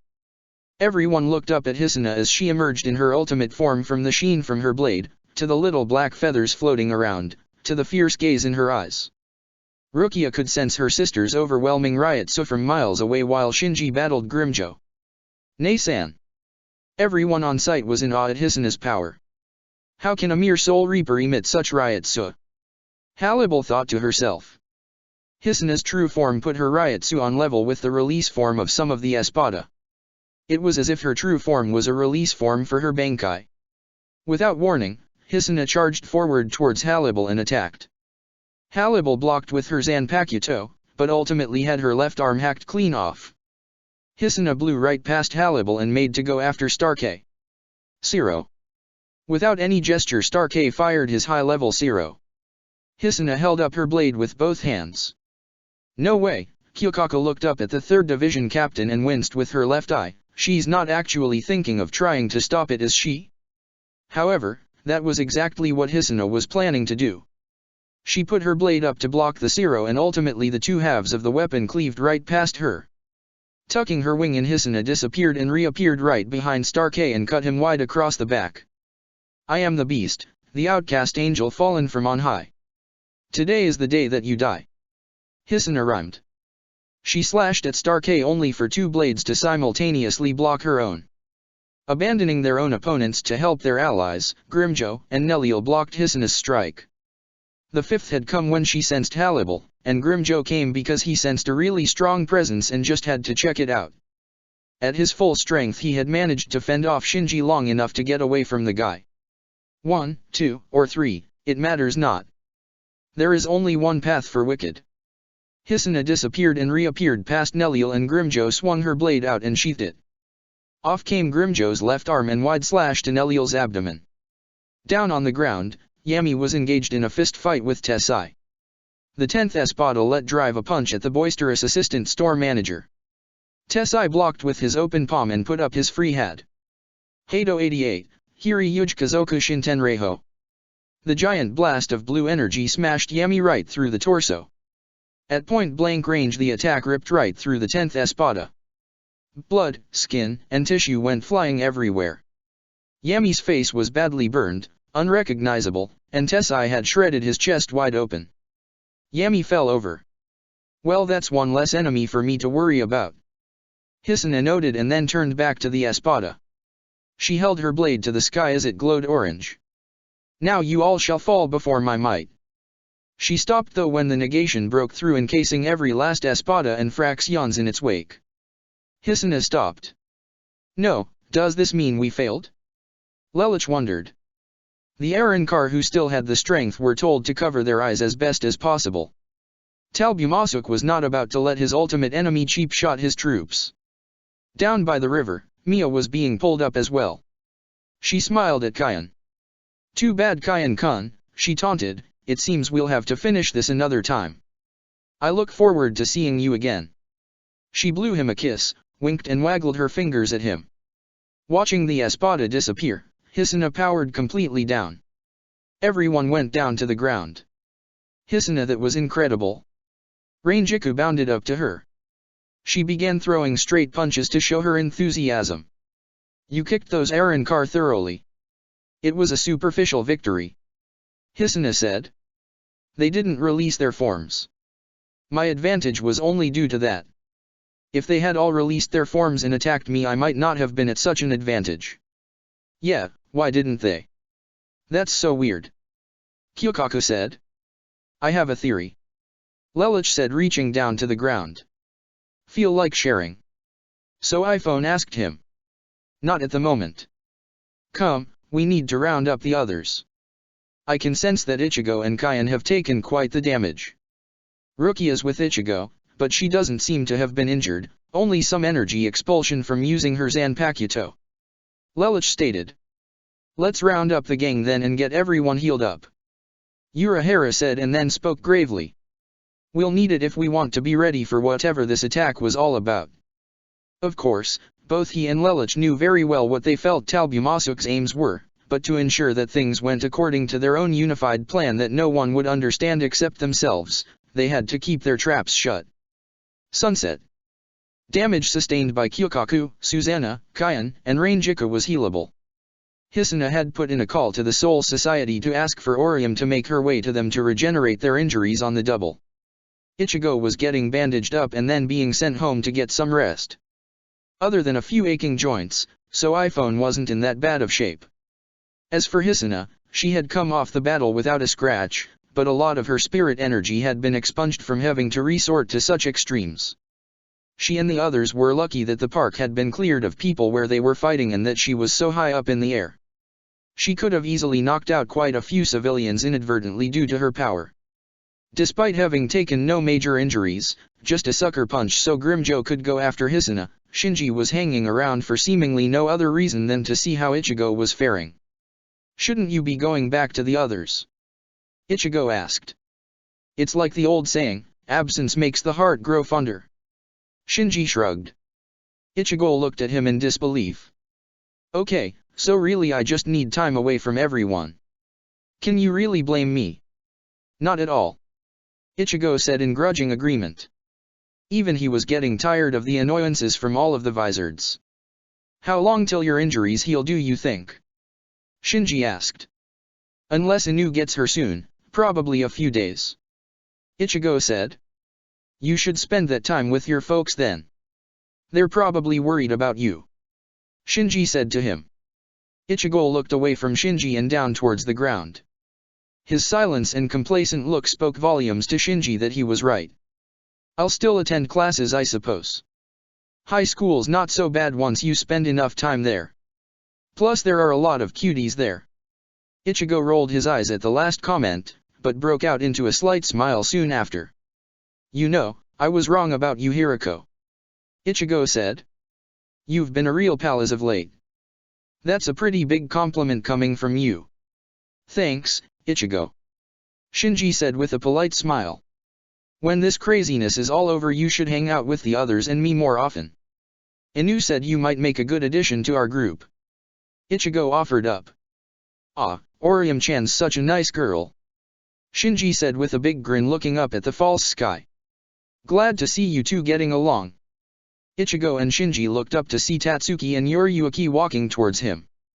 Oh, Tatsuki, Yoriyuki-san. Yo. Tatsuki said holding up her arm before letting it fall down at her side. She and Yoriyuki stood a friendly distance from Ichigo and Shinji. What happened to you, Ichigo? You look like you got into a fight with a monster truck and lost, painfully. Oh ha, ha, very funny, Ichigo snipped back, I'd like to see you fight an Espada. She probably could by this point, for a little while anyway. Yoriyuki said, putting a hand on Tatsuki's shoulder.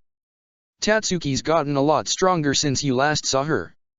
She needs to let her body rest from rigorous training before continuing, about a week should do it to let her spirit energy circulate. Of course, battle is a different story. A good night's sleep and Tatsuki should be ready to go by tomorrow. Yeah, so next time I'm going to be right at your back, got that? Tatsuki asked. Ichigo smiled softly. Yeah, I got it. Anyway, you kids need to get home and get some rest. If anything happens, one of us will come knocking on your door straight away. Yoriyuki told the teens. Shinji picked his head up and looked at Tatsuki and Yoriyuki. Is it just me or do you two sound identical? He asked. What do you mean identical? They both said at the same time. Both of them heard the similarities in their voices. That's just scary. Ichigo commented. Yeah, it's like you and Lelouch. Yoriyuki folded her arms with a grin. Enough about me and Lelouch. Ichigo grumbled. Anyway, come on Tatsuki, let's get going. He said, putting his hands in his pockets and rising to his feet. Tatsuki nodded and silently followed suit behind him. Ichigo and Tatsuki understood and began to walk back to their neighborhood together. They lived merely blocks apart, so walking together wasn't such a big deal. So, how was training with Yoriyuki-san? Ichigo asked Tatsuki. The two were walking side by side. Ichigo had his hands in his pockets. Tatsuki had her arms stretched up over her head. Rougher than I expected, but not as rough as it was training with sensei. Tatsuki said. I mastered a lot of new techniques from training and it's easier for me to control how much spirit energy I exude at once. Tatsuki looked forward and thought about a particularly impactful portion of her training. She bowed her head slightly and let her arms drop at her sides, biting her right thumbnail. Although. Something the matter, Tatsuki? Ichigo asked, turning to look at her. It's nothing. Tatsuki said, snapping out of her trance immediately, and waved a frantic left hand at Ichigo as she looked at him. If you say so. Ichigo said. He continued to walk as Tatsuki stopped for a moment. As she watched him walk, she came to realize that she and Ichigo were walking all the way across town, by themselves. Her heart beat once in her head and her cheeks flushed for a moment as she swallowed. Hey, are you coming? She looked up to see that Ichigo had stopped a few meters ahead of her. What? Yeah, sorry. Tatsuki sidled up along her childhood friend again. She may have been a tomboy, but she was very still much a girl, and she had spent a lot of time with Ichigo over the years. Her feminine hormones were starting to surface about her brash personality ever so slowly when she was around her friends since they entered high school. Ichigo noticed that he and Tatsuki were walking so close. With the way the sun was cast upon her face, he couldn't help but look away. When did Tatsuki get so cute? He thought to himself. He looked away immediately and gritted his teeth, flushing. Listen to me, what the hell am I saying to myself? I sound like a love-struck fool. Ichigo, despite all his whining, had grown quite fond of having Tatsuki and Orium as close friends of his. The three of them, plus Chad and Yuryu, had formed a close-knit group ever since they came back from the Soul Society. He hardly ever made a notion of it, to preserve his image, but he was starting to notice Tatsuki and Orium as the girls that they were ever since the new semester started. The troubling feeling only added to his already prude behavior around perverse activity. Lelouch had done nothing to help this. In fact, the dead Brighton Neon had only made things worse. He had specifically told Ichigo that he should find out how he really felt about Tatsuki and Orium. He cared for both girls as friends, but wasn't sure how much more that extended on either front. Both had their faults. Both had their pluses, but he didn't know how both felt about him. He didn't like taking the initiative without having some form of basis to go on. Say, Ichigo. Tatsuki spoke up. What are your opinions, or Orium, since you two have started interacting more, that is? Tatsuki was not oblivious to Orium's obvious crush on Ichigo. Although she liked Ichigo herself, she was more than willing to let her friend get the fair shake. After all, Tatsuki knew herself to be much more strong-willed than Orium. She could handle a little rejection. Not to mention Orium fed Ichigo's protective instinct like widgets on an assembly line. Tatsuki knew she wouldn't always be around to hold Orium by the hand when she needed it. Her friend was very self-sufficient, marked by how she lived alone, but Tatsuki always worried about Orium getting nabbed by some creep and raped in a back alley where no one could hear her, with Tatsuki completely unaware as to the whole scenario. Tatsuki couldn't always watch her friend like a hawk, but she knew if she could push Orium with Ichigo, assuming it worked, her friend would be safe. What do you mean? Ichigo said, trying not to blush as he avoided Tatsuki's gaze. Orium was the most popular and most desired freshman at Karakura High, and why shouldn't she be?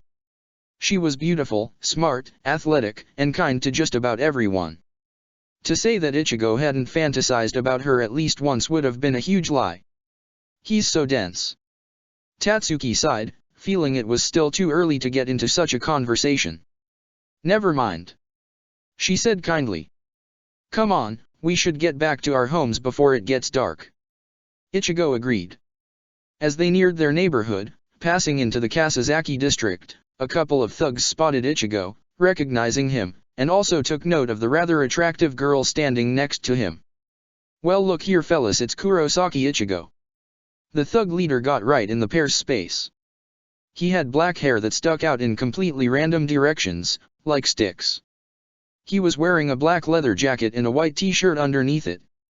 He was the leader of one of the gangs Ichigo and Chad crossed paths with on a regular basis. Beat it, Needles, I'm not in the mood. Ichigo griped. Needless was the nickname for the man that he acquired because of his outrageous hairstyle.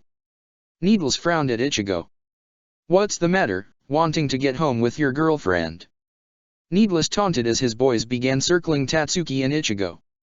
She's not my girlfriend, Ichigo said with a scowl. Will you piss off already? Sorry, but I just can't help not walk up to a pretty face, especially a pretty face walking alongside you, strawberry-kun. Needless said. For the last time, I am not named after a fruit, Ichigo shouted. Needless flashed a pocket knife. I wouldn't raise my voice if I were you. And I'd shut up, Tatsuki said and took action. She crouched low and performed a double bone martial arts strike right into Needless' abdomen and ribcage, sending him flying away and crashing into a nearby garbage can. Needless. Boss. The other thugs ran up to him. Forget me, beat the hell out of those two, Needless shouted. Ichigo, with his injuries, stood idly and just let Tatsuki wail on Needless goons. There were 3 in total. The first one, approaching Tatsuki from the front, got uppercut in the jaw. The second, approaching from her flank, took a hard kick to the stomach. As Tatsuki stood spread out like a ballerina from her position, the last thug raced towards her from her other flank. Tatsuki bent over, pressed her hand to the ground and delivered a pinwheel-styled kick right into the guy's face as she flipped herself upside down. The guy fell to the ground like a cabbage knocked off a kitchen counter. Tatsuki dusted her hands together as she got to her feet. Amateurs. Man, I'd hate to get into the ring with you, Ichigo commented, walking up to his long-term friend. Nice job. Maybe you should get into the ring with me one of these days, Tatsuki sneered. Then we can see which one of us is stronger in terms of normal combat. I'd kick your ass, Ichigo boasted. Oh yeah, prove it. Tatsuki gripped her fist and stared at Ichigo. I would if I wasn't in so much pain, Ichigo said and continued to walk. Now let's go. Oh of course, Tatsuki over-dramatically exasperated, the injury excuse. Shut up, Ichigo commented. Tatsuki gave him a raspberry. Such childish behavior could only be seen between such close friends. Of course, little did Ichigo and Tatsuki know, a certain friend of theirs had witnessed the entire chain of events. Orium stood with her bangle on her wrist and had seen and continued to watch Ichigo and Tatsuki's interaction. They have such good chemistry with each other. I feel guilty butting in, but I'm glad Tatsuki said something, which means it's okay. Orium made up her mind of who she was going to say goodbye to that evening. 10:30 p.m. Kurosaka Clinic. Ichigo was asleep in his bed, out cold. Hisuna and Rukia had arrived ahead of him. The former had cooked dinner. The latter had already helped Yuzo make his bed. Ichigo was surprised that Kon came straight to him after he left him to rot in detention. Apparently Kon had an unnatural uneasiness around Hisuna. Neither Ichigo nor Rukia knew why. What surprised Ichigo when he walked in the door was that his father was also rather beat up. Ishine didn't say anything in front of Yuzu and Karen, so Hisuna told Ichigo that Ishine had gotten himself locked in battle with an espada and nearly thoroughly had his clock cleaned from being so out of practice. Apparently it was the same espada she had fought in, and even though he was out of practice, Ishine put up a much better fight against the Arrancar. Right now Hisuna and Rukia were out fruitlessly looking for Orium and trying to get a signal out to Soul Society. Lelich speculated that Talbumasuk might have created some sort of jamming interference, though he found it to be rather implausible. What no one knew was that, of all days, the circuit breaker for the Soul Pager network in between dimensions blew a fuse in the Department of Research and Development and hadn't been fixed yet. With night having fallen, Orium entered into Ichigo's bedroom on the second floor, almost as if she had somehow scaled the front wall. She entered into his room and stood on the small space in between his window and bed. "Okay, there we go," she said. "That's hard to get used to." She giggled with her right hand on the back of her head in reference to her bangle allowing her to phase through objects. "But here I am." She looked at Ichigo's injured, sleeping form. Ichigo was lying on his back unconscious. Hisuna had used a specific medicine to put his body into a deep sleep so that he wouldn't toss and turn and aggravate his wounds. Such a state had the side effects to cause very realistic dreams and sometimes cause the sleeper to mix reality with fantasy. Ichigo wasn't concerned, he'd never been a sleepwalker or much of a daydreamer. Orium's momentary enthusiasm turned to content, which almost immediately turned to distress. Ichigo couldn't hear anything Orium was about to say, nor could Karen and Yuzu, who were asleep at his bedside. The bangle masked Orium's five senses, and her Ryotsu, from all around her. "I decided to say goodbye to you, Kurosaka-kun." Orium began her speech. "There are actually a lot of other people I want to say goodbye to as well, like Tatsuki-chan, Kukaki-san, Sato-kun, Ishida-kun, and a bunch of others, but I'd get in trouble if I did, so I had to choose." Orium had considered the possibility of taking off the bangle and disobeying Ulquiorra, telling the others what was going on and defying Talbumasuk, but she knew what would happen. Talbumasuk would band an organized assault, possibly with himself at the helm, and kill not just Orium, but everyone she cared about. In fact, he might save her for last and make her watch her friends die. As a survival tactic for herself and her friends, Orium was not prepared to take the risk that her friends were not strong enough to fight back. It wasn't a lack of confidence, it was an intelligent decision. She stopped speaking and then heard Yuzu and Karen's sleepy deep breaths. She leaned over Ichigo's bed and saw the two girls sleeping there.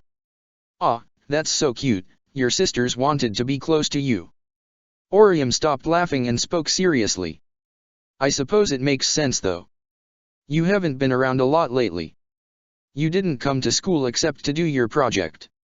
You looked really dreamy up on stage, determined look, no shirt." Orium's face started to go red. "And no, bad Orium, you can't be thinking things like that."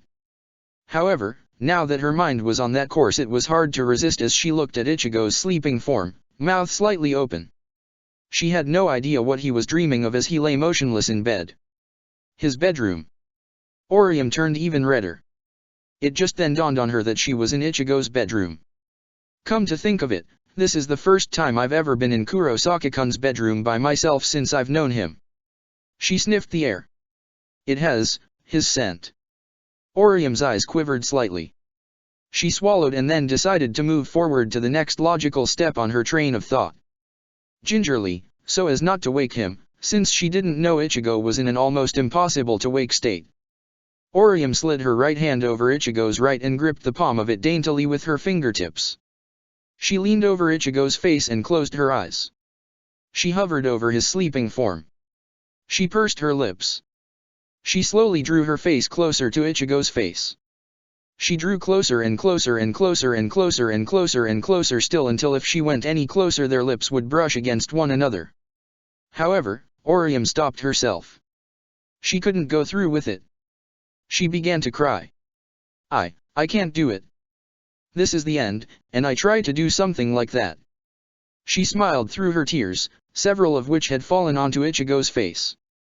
She began to slide her hand out of Ichigo's hand when it suddenly tightened around her. Her eyes shot open.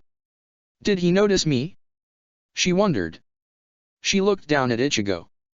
The orange-haired teen's eyes opened, but he wasn't truly awake.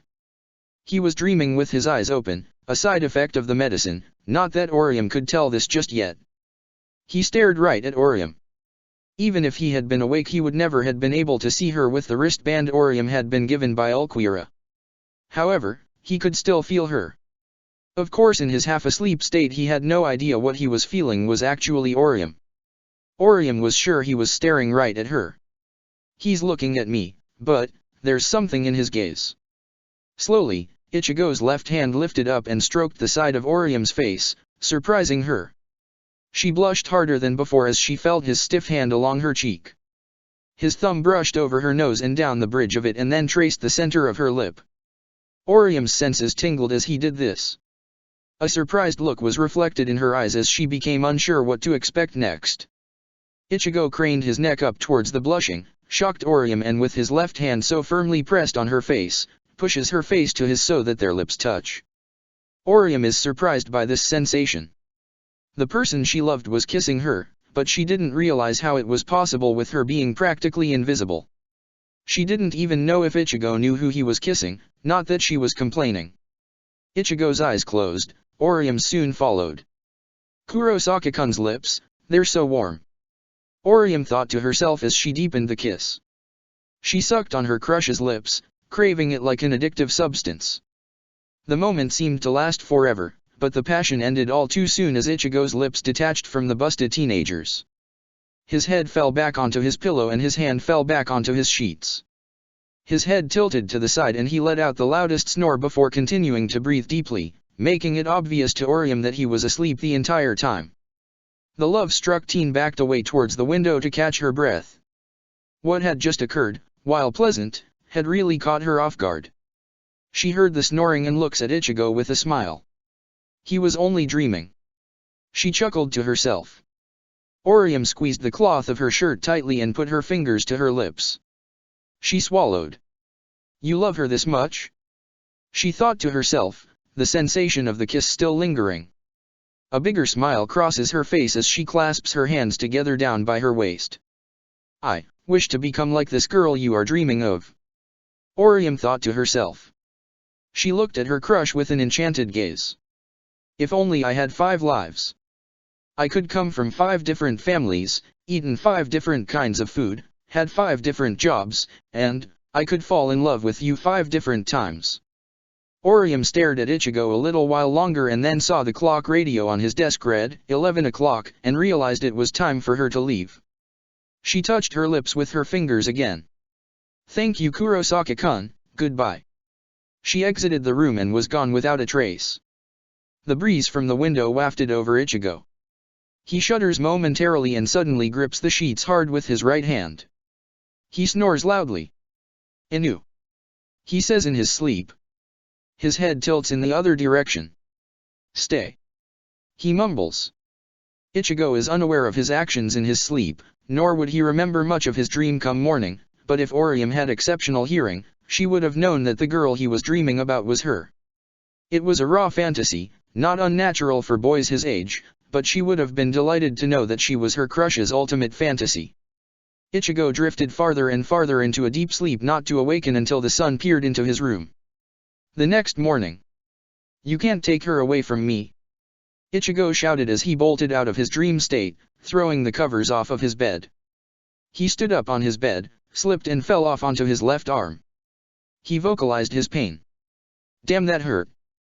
He growled, rubbing his face. It was then that he noticed that his wounds had completely healed.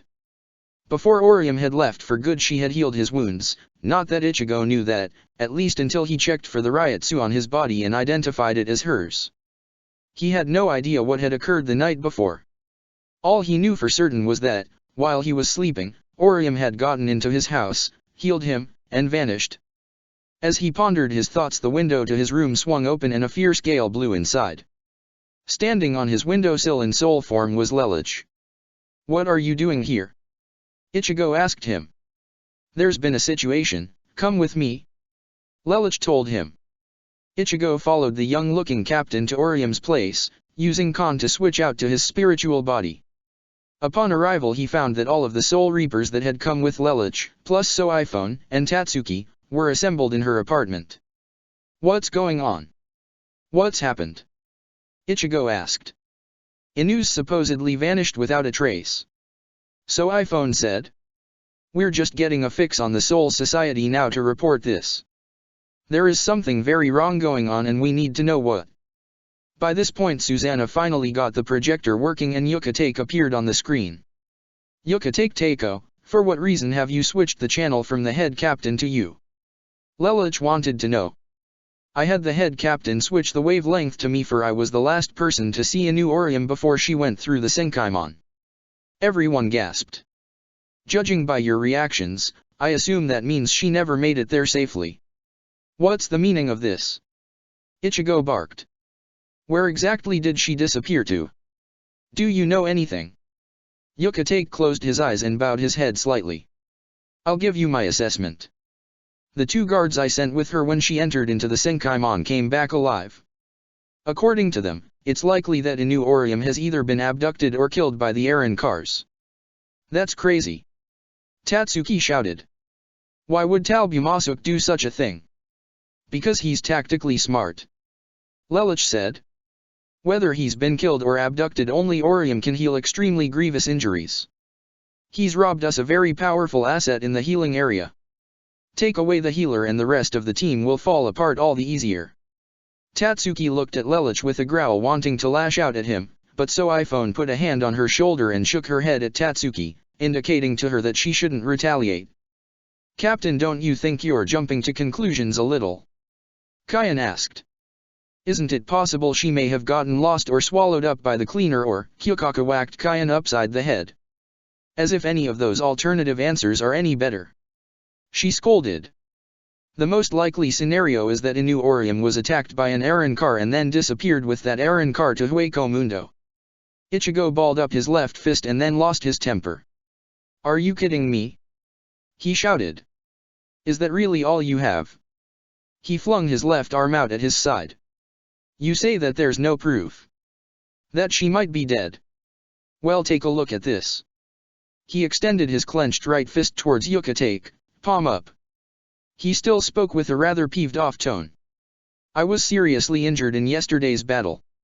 No one here could fully heal my wounds." He twisted his wrist and opened his palm in front of the screen. "But when I woke up this morning it was already completely healed." Kyokaku, Tatsuki, and Soifone reacted to this with slight surprise. "And not only that, but there's still a trace of Inu's Ryutsu." Now everyone reacted with shock, including Yuka-Take. Ichigo turned his arm and faced his palm towards his body. If he moved his arm closer to him, his right hand would grip his shoulder. "Are you still just going to stand there and tell me that she might be dead?" "I see." The sound of the head captain from behind Yuka-Take alerted all those in Karakura town. Yamamoto walked up to the screen and stood in front of it as Yuka-Take stepped to the side. "That is most unfortunate." "What do you mean unfortunate, you old geezer?" Tatsuki shouted, clenching her fist. "This means that Orium is alive. If what you say is true, Kurosaki Ichigo, then it would be safe to assume that Inu Orium is indeed alive. But at the same time, unfortunately, it also means that this is an act of betrayal." "Betrayal? What do you mean betrayal?" Tatsuki raged. "I ought to storm into your office right now and smack you on your big bald forehead." Soifone grabbed Tatsuki and restrained her. She spoke authoritatively. "Arisawa, I know you're upset, but that's no reason to threaten the head captain. Control yourself." "Continue, head captain." Lelich spoke calmly. "If Inu Orium had been abducted, she would not have had the time to visit you while you slept," Yamamoto said. Ichigo and Tatsuki both reacted in frightful realization of this. In other words, if she healed your wounds before disappearing, it can only mean one thing. It means that Inu Orium had actually volunteered to go along with the Arrancar of her own free will. You better take that back. Ichigo and Tatsuki both charged forward, delivering the same 5 words with the same anger and venom, only to be restrained by Kyan and Soifone respectively. Cool your jest, Ichigo. You'll just make things worse for yourself. Kyan told him with a serious look. Sir, as the captain of Squad 3, please allow me to go after the traitor Inu Orium and bring her back to her senses. Hisuna stated. And I as well, as the vice captain of Squad 6. Renji volunteered. He knew how friendly Rukia and Orium were with one another. He was not about to let Hisuna get on Rukia's good graces and take away a glory title without either sharing it or letting it fall into his hands. Unacceptable. Yamamoto thundered. Why the hell not? Tatsuki demanded to know. Don't you two get it? Lelouch asked. With this most recent battle, it proves that the Arrancar are primed for battle. That said, it would be tactical for us all to retreat and return to the Soul Society. So we're just going to abandon Orium? Rukia asked, angry. What choice do we have? Kyan asked, solemnly.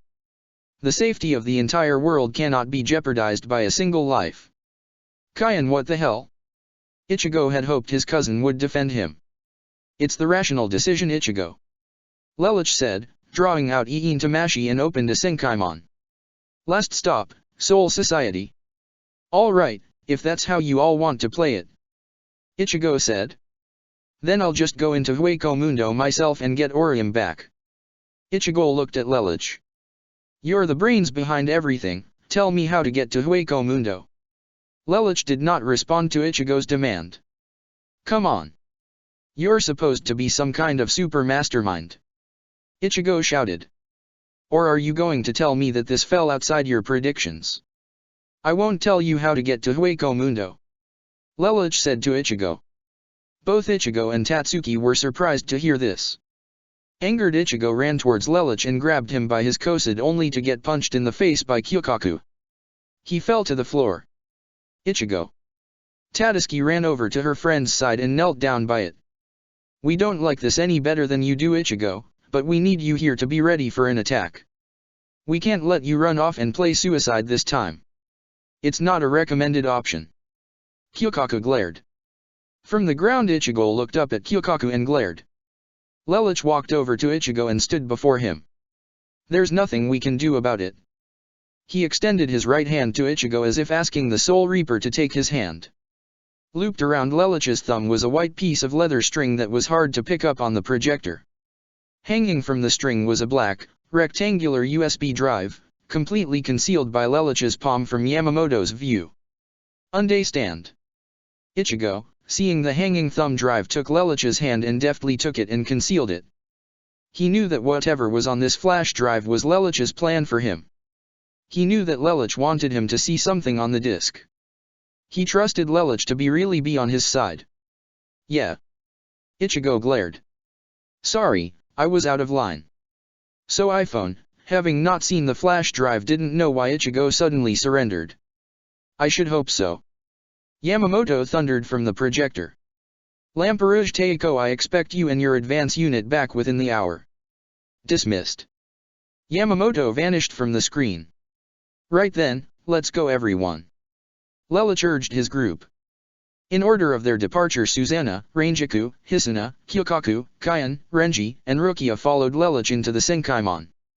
Before leaving, Kyokaku looked at Ichigo and winked. The wink was almost an indication that she was in on whatever it was Lelouch was plotting, and that her punch to his face was just a cover for her true feelings of the situation. Alone in Orium's apartment, Ichigo, Soifone, and Tatsuki stood. Kurosake, why did you give in? That's not like you. Soifone said. I gave in because of this. Ichigo said, holding up the flash drive. He grinned.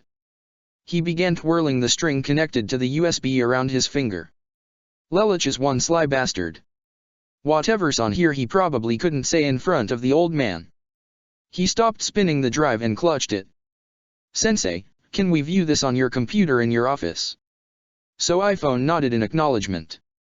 Ichigo quickly switched back to his body and he, Tatsuki, and his sensei went to her office where SoiPhone opened up her computer, which was an HP PC using a Windows XP operating system. SoiPhone's desktop had a picture of Yoriyuki, in her cat form, snoozing in the laundry basket on top of a stack of blankets. SoiPhone held her hand out for Ichigo to give her the flash drive. Her student handed it to her and SoiPhone inserted the disk and clicked it open. There was one file stored on the disk. I knew it. Way to go, Lelouch. Ichigo beamed. SoiPhone clicked open the file and then expanded the window to full screen. The screen stayed black for about 10 seconds when a bunch of static lines appeared until a pixelated line was stretched across the screen. The image expanded to reveal Lelouch's face. There was no background behind him. Wherever this had been recorded, Lelouch had doctored the tape to show that the background didn't matter. Ichigo, if you're watching this recording, then it means that my prediction has come true. Your friend, Inu Orium, has been abducted by the Eren cars. It also means that the situation has been manipulated to make her look traitorous. Don't believe it. Instead, listen to me and listen to me carefully. Urahara Kisuke can get you into Hueco Mundo. At night you should go to his shop. He'll already be working on opening a Garganta so that you can get inside to the enemy territory. Listen to me very carefully now. If you go into Hueco Mundo it will be dangerous. Just as when you came to the Soul Society to rescue Rukia, your job is not to maim every major enemy. Your objective is the rescue and return of Inu Orium. I will take care of things on my end to show that my logic is sound. In the meantime, do what you can to rescue her. Leave immediately. Take whomever you wish with you. Going alone would be foolish. You'd never make it in and out alive otherwise. These words are the only instructions I can give to you. Forgive me for not being able to go with you, but understand that I must follow the orders given to me. My position is important to me. I need it more than I can risk it to follow you into danger, please understand. Godspeed Ichigo, good luck. The file ended and Lelouch's image disappeared. You two should get going to Kisuke's. SoiPhone said. What's this you stuff? Ichigo asked. Aren't you coming with us, sensei? I cannot. SoiPhone said, closing her computer screen. Why the hell not? Tatsuki asked, angered. I am a teacher, that's why. My place is here. I can't neglect my job. SoiPhone said. Cut the crap, sensei, we need you. Ichigo raged. I know. SoiPhone shouted, troubled. However, I am responsible for more than just you, Arisawa and Inu. I am in charge of more than 24 students. I am a school teacher before I am a Soul Reaper. As much as SoiPhone knew that her students were rushing off into a situation she knew was dangerous, she could not neglect her duties as a school teacher. Her substitute, Misato Oke, was unavailable. SoiPhone had no one to cover her class that had the proper qualifications. She had to think ahead for her future more so than she was just thinking for Ichigo and Tatsuki's well-being. She needed the income from her job. If she was fired, she and Yoriyuki would be screwed, and SoiPhone would never let that happen to her idol. I understand. Ichigo said, doing his best to put SoiPhone's mind at ease. We'll do our best on our own then. Just tell Chad and Ishida to meet Tatsuki and me at Kisuke's tonight. I don't know if Hirako is willing to, but let him know that that's where I'll be. All right. SoiPhone said. That much I can do. She stood in front of her computer, not facing Ichigo or Tatsuki. I'm going to count to 15. The two of you better be gone by then or I'll mark you down as ditching class rather than simply being absent, got it? Ichigo and Tatsuki both left the room. That evening, Ichigo and Tatsuki waited around while Urahara did his best to ready the Garganta. While they waited all day, they both took naps and stored up energy by eating a lot of food. Tatsuki, to prepare for her entrance into Hueco Mundo, was wearing a black sleeveless leather shirt that showed off her midriff, the gloves that SoiPhone had given her, dark gray leather pants with a black spiked belt, and white sneakers. She also had a red headband tied around her head. She said that the clothes she was wearing were the best suited for her nimble body because of the tight way they fit over her skin. It would make moving around quite easy. Ichigo was in soul form, currently doing sit-ups in preparation for the fights while Tatsuki took some practice punches at some large rocks. Ishida and Chad showed up after having dinner at their respective houses. Chad was wearing a long navy blue sweatshirt and khaki carpenter pants. Ichigo wondered if Shinji was going to show up, but when Urahara called to say that the Garganta was ready, Ichigo realized he wasn't going to show. Sighing, the quartet made their way towards the Garganta. "Why the sad face, Ichigo?" Ichigo heard Shinji's voice and looked up to see the Vizard standing upside down in the air. Shinji was wearing a black cotton t-shirt and a long grey overcoat with white jeans and a matching belt along with white sneakers. His hands were in the pockets of his overcoat. Shinji flipped from his position and landed on the ground, left foot first before his right foot followed. "Worried I wouldn't show up?" "Hirako." Ichigo was ecstatic to see him. "How long have you been here?" Tatsuki griped at him. "Since yesterday. I was sleeping when you two arrived and only came down here a little while ago. If you two weren't so focused you probably would have noticed by Ryotsu." Shinji responded. "Wait, yesterday?" Ichigo asked. "I stayed the night. Lelouch told me to, detailed a whole list of instructions for me down here. Instructions that he said he was going to relay to you this morning." Shinji said with a grin. "I didn't think you were the kind to take orders from people." Uriah pushed up his glasses. "That's normally the case, but Lelouch is an exception. I kind of owe the guy a few favors for taking out Aizen. Besides, even if he hadn't asked me, I probably would have come anyway once I found out what was going on. After all, we're doing this for Orium-chan, right?" he said with a smile. Ichigo walked over to him and lightly punched Shinji in the shoulder. "Yeah, we are, thanks Hirako," he said. He then gave Urahara a confident glare. The man opened the Garganta for Ichigo and his Nakama, and the five of them headed off into Hueco Mundo to rescue Orium. To be continued. Check the description for the links to the author.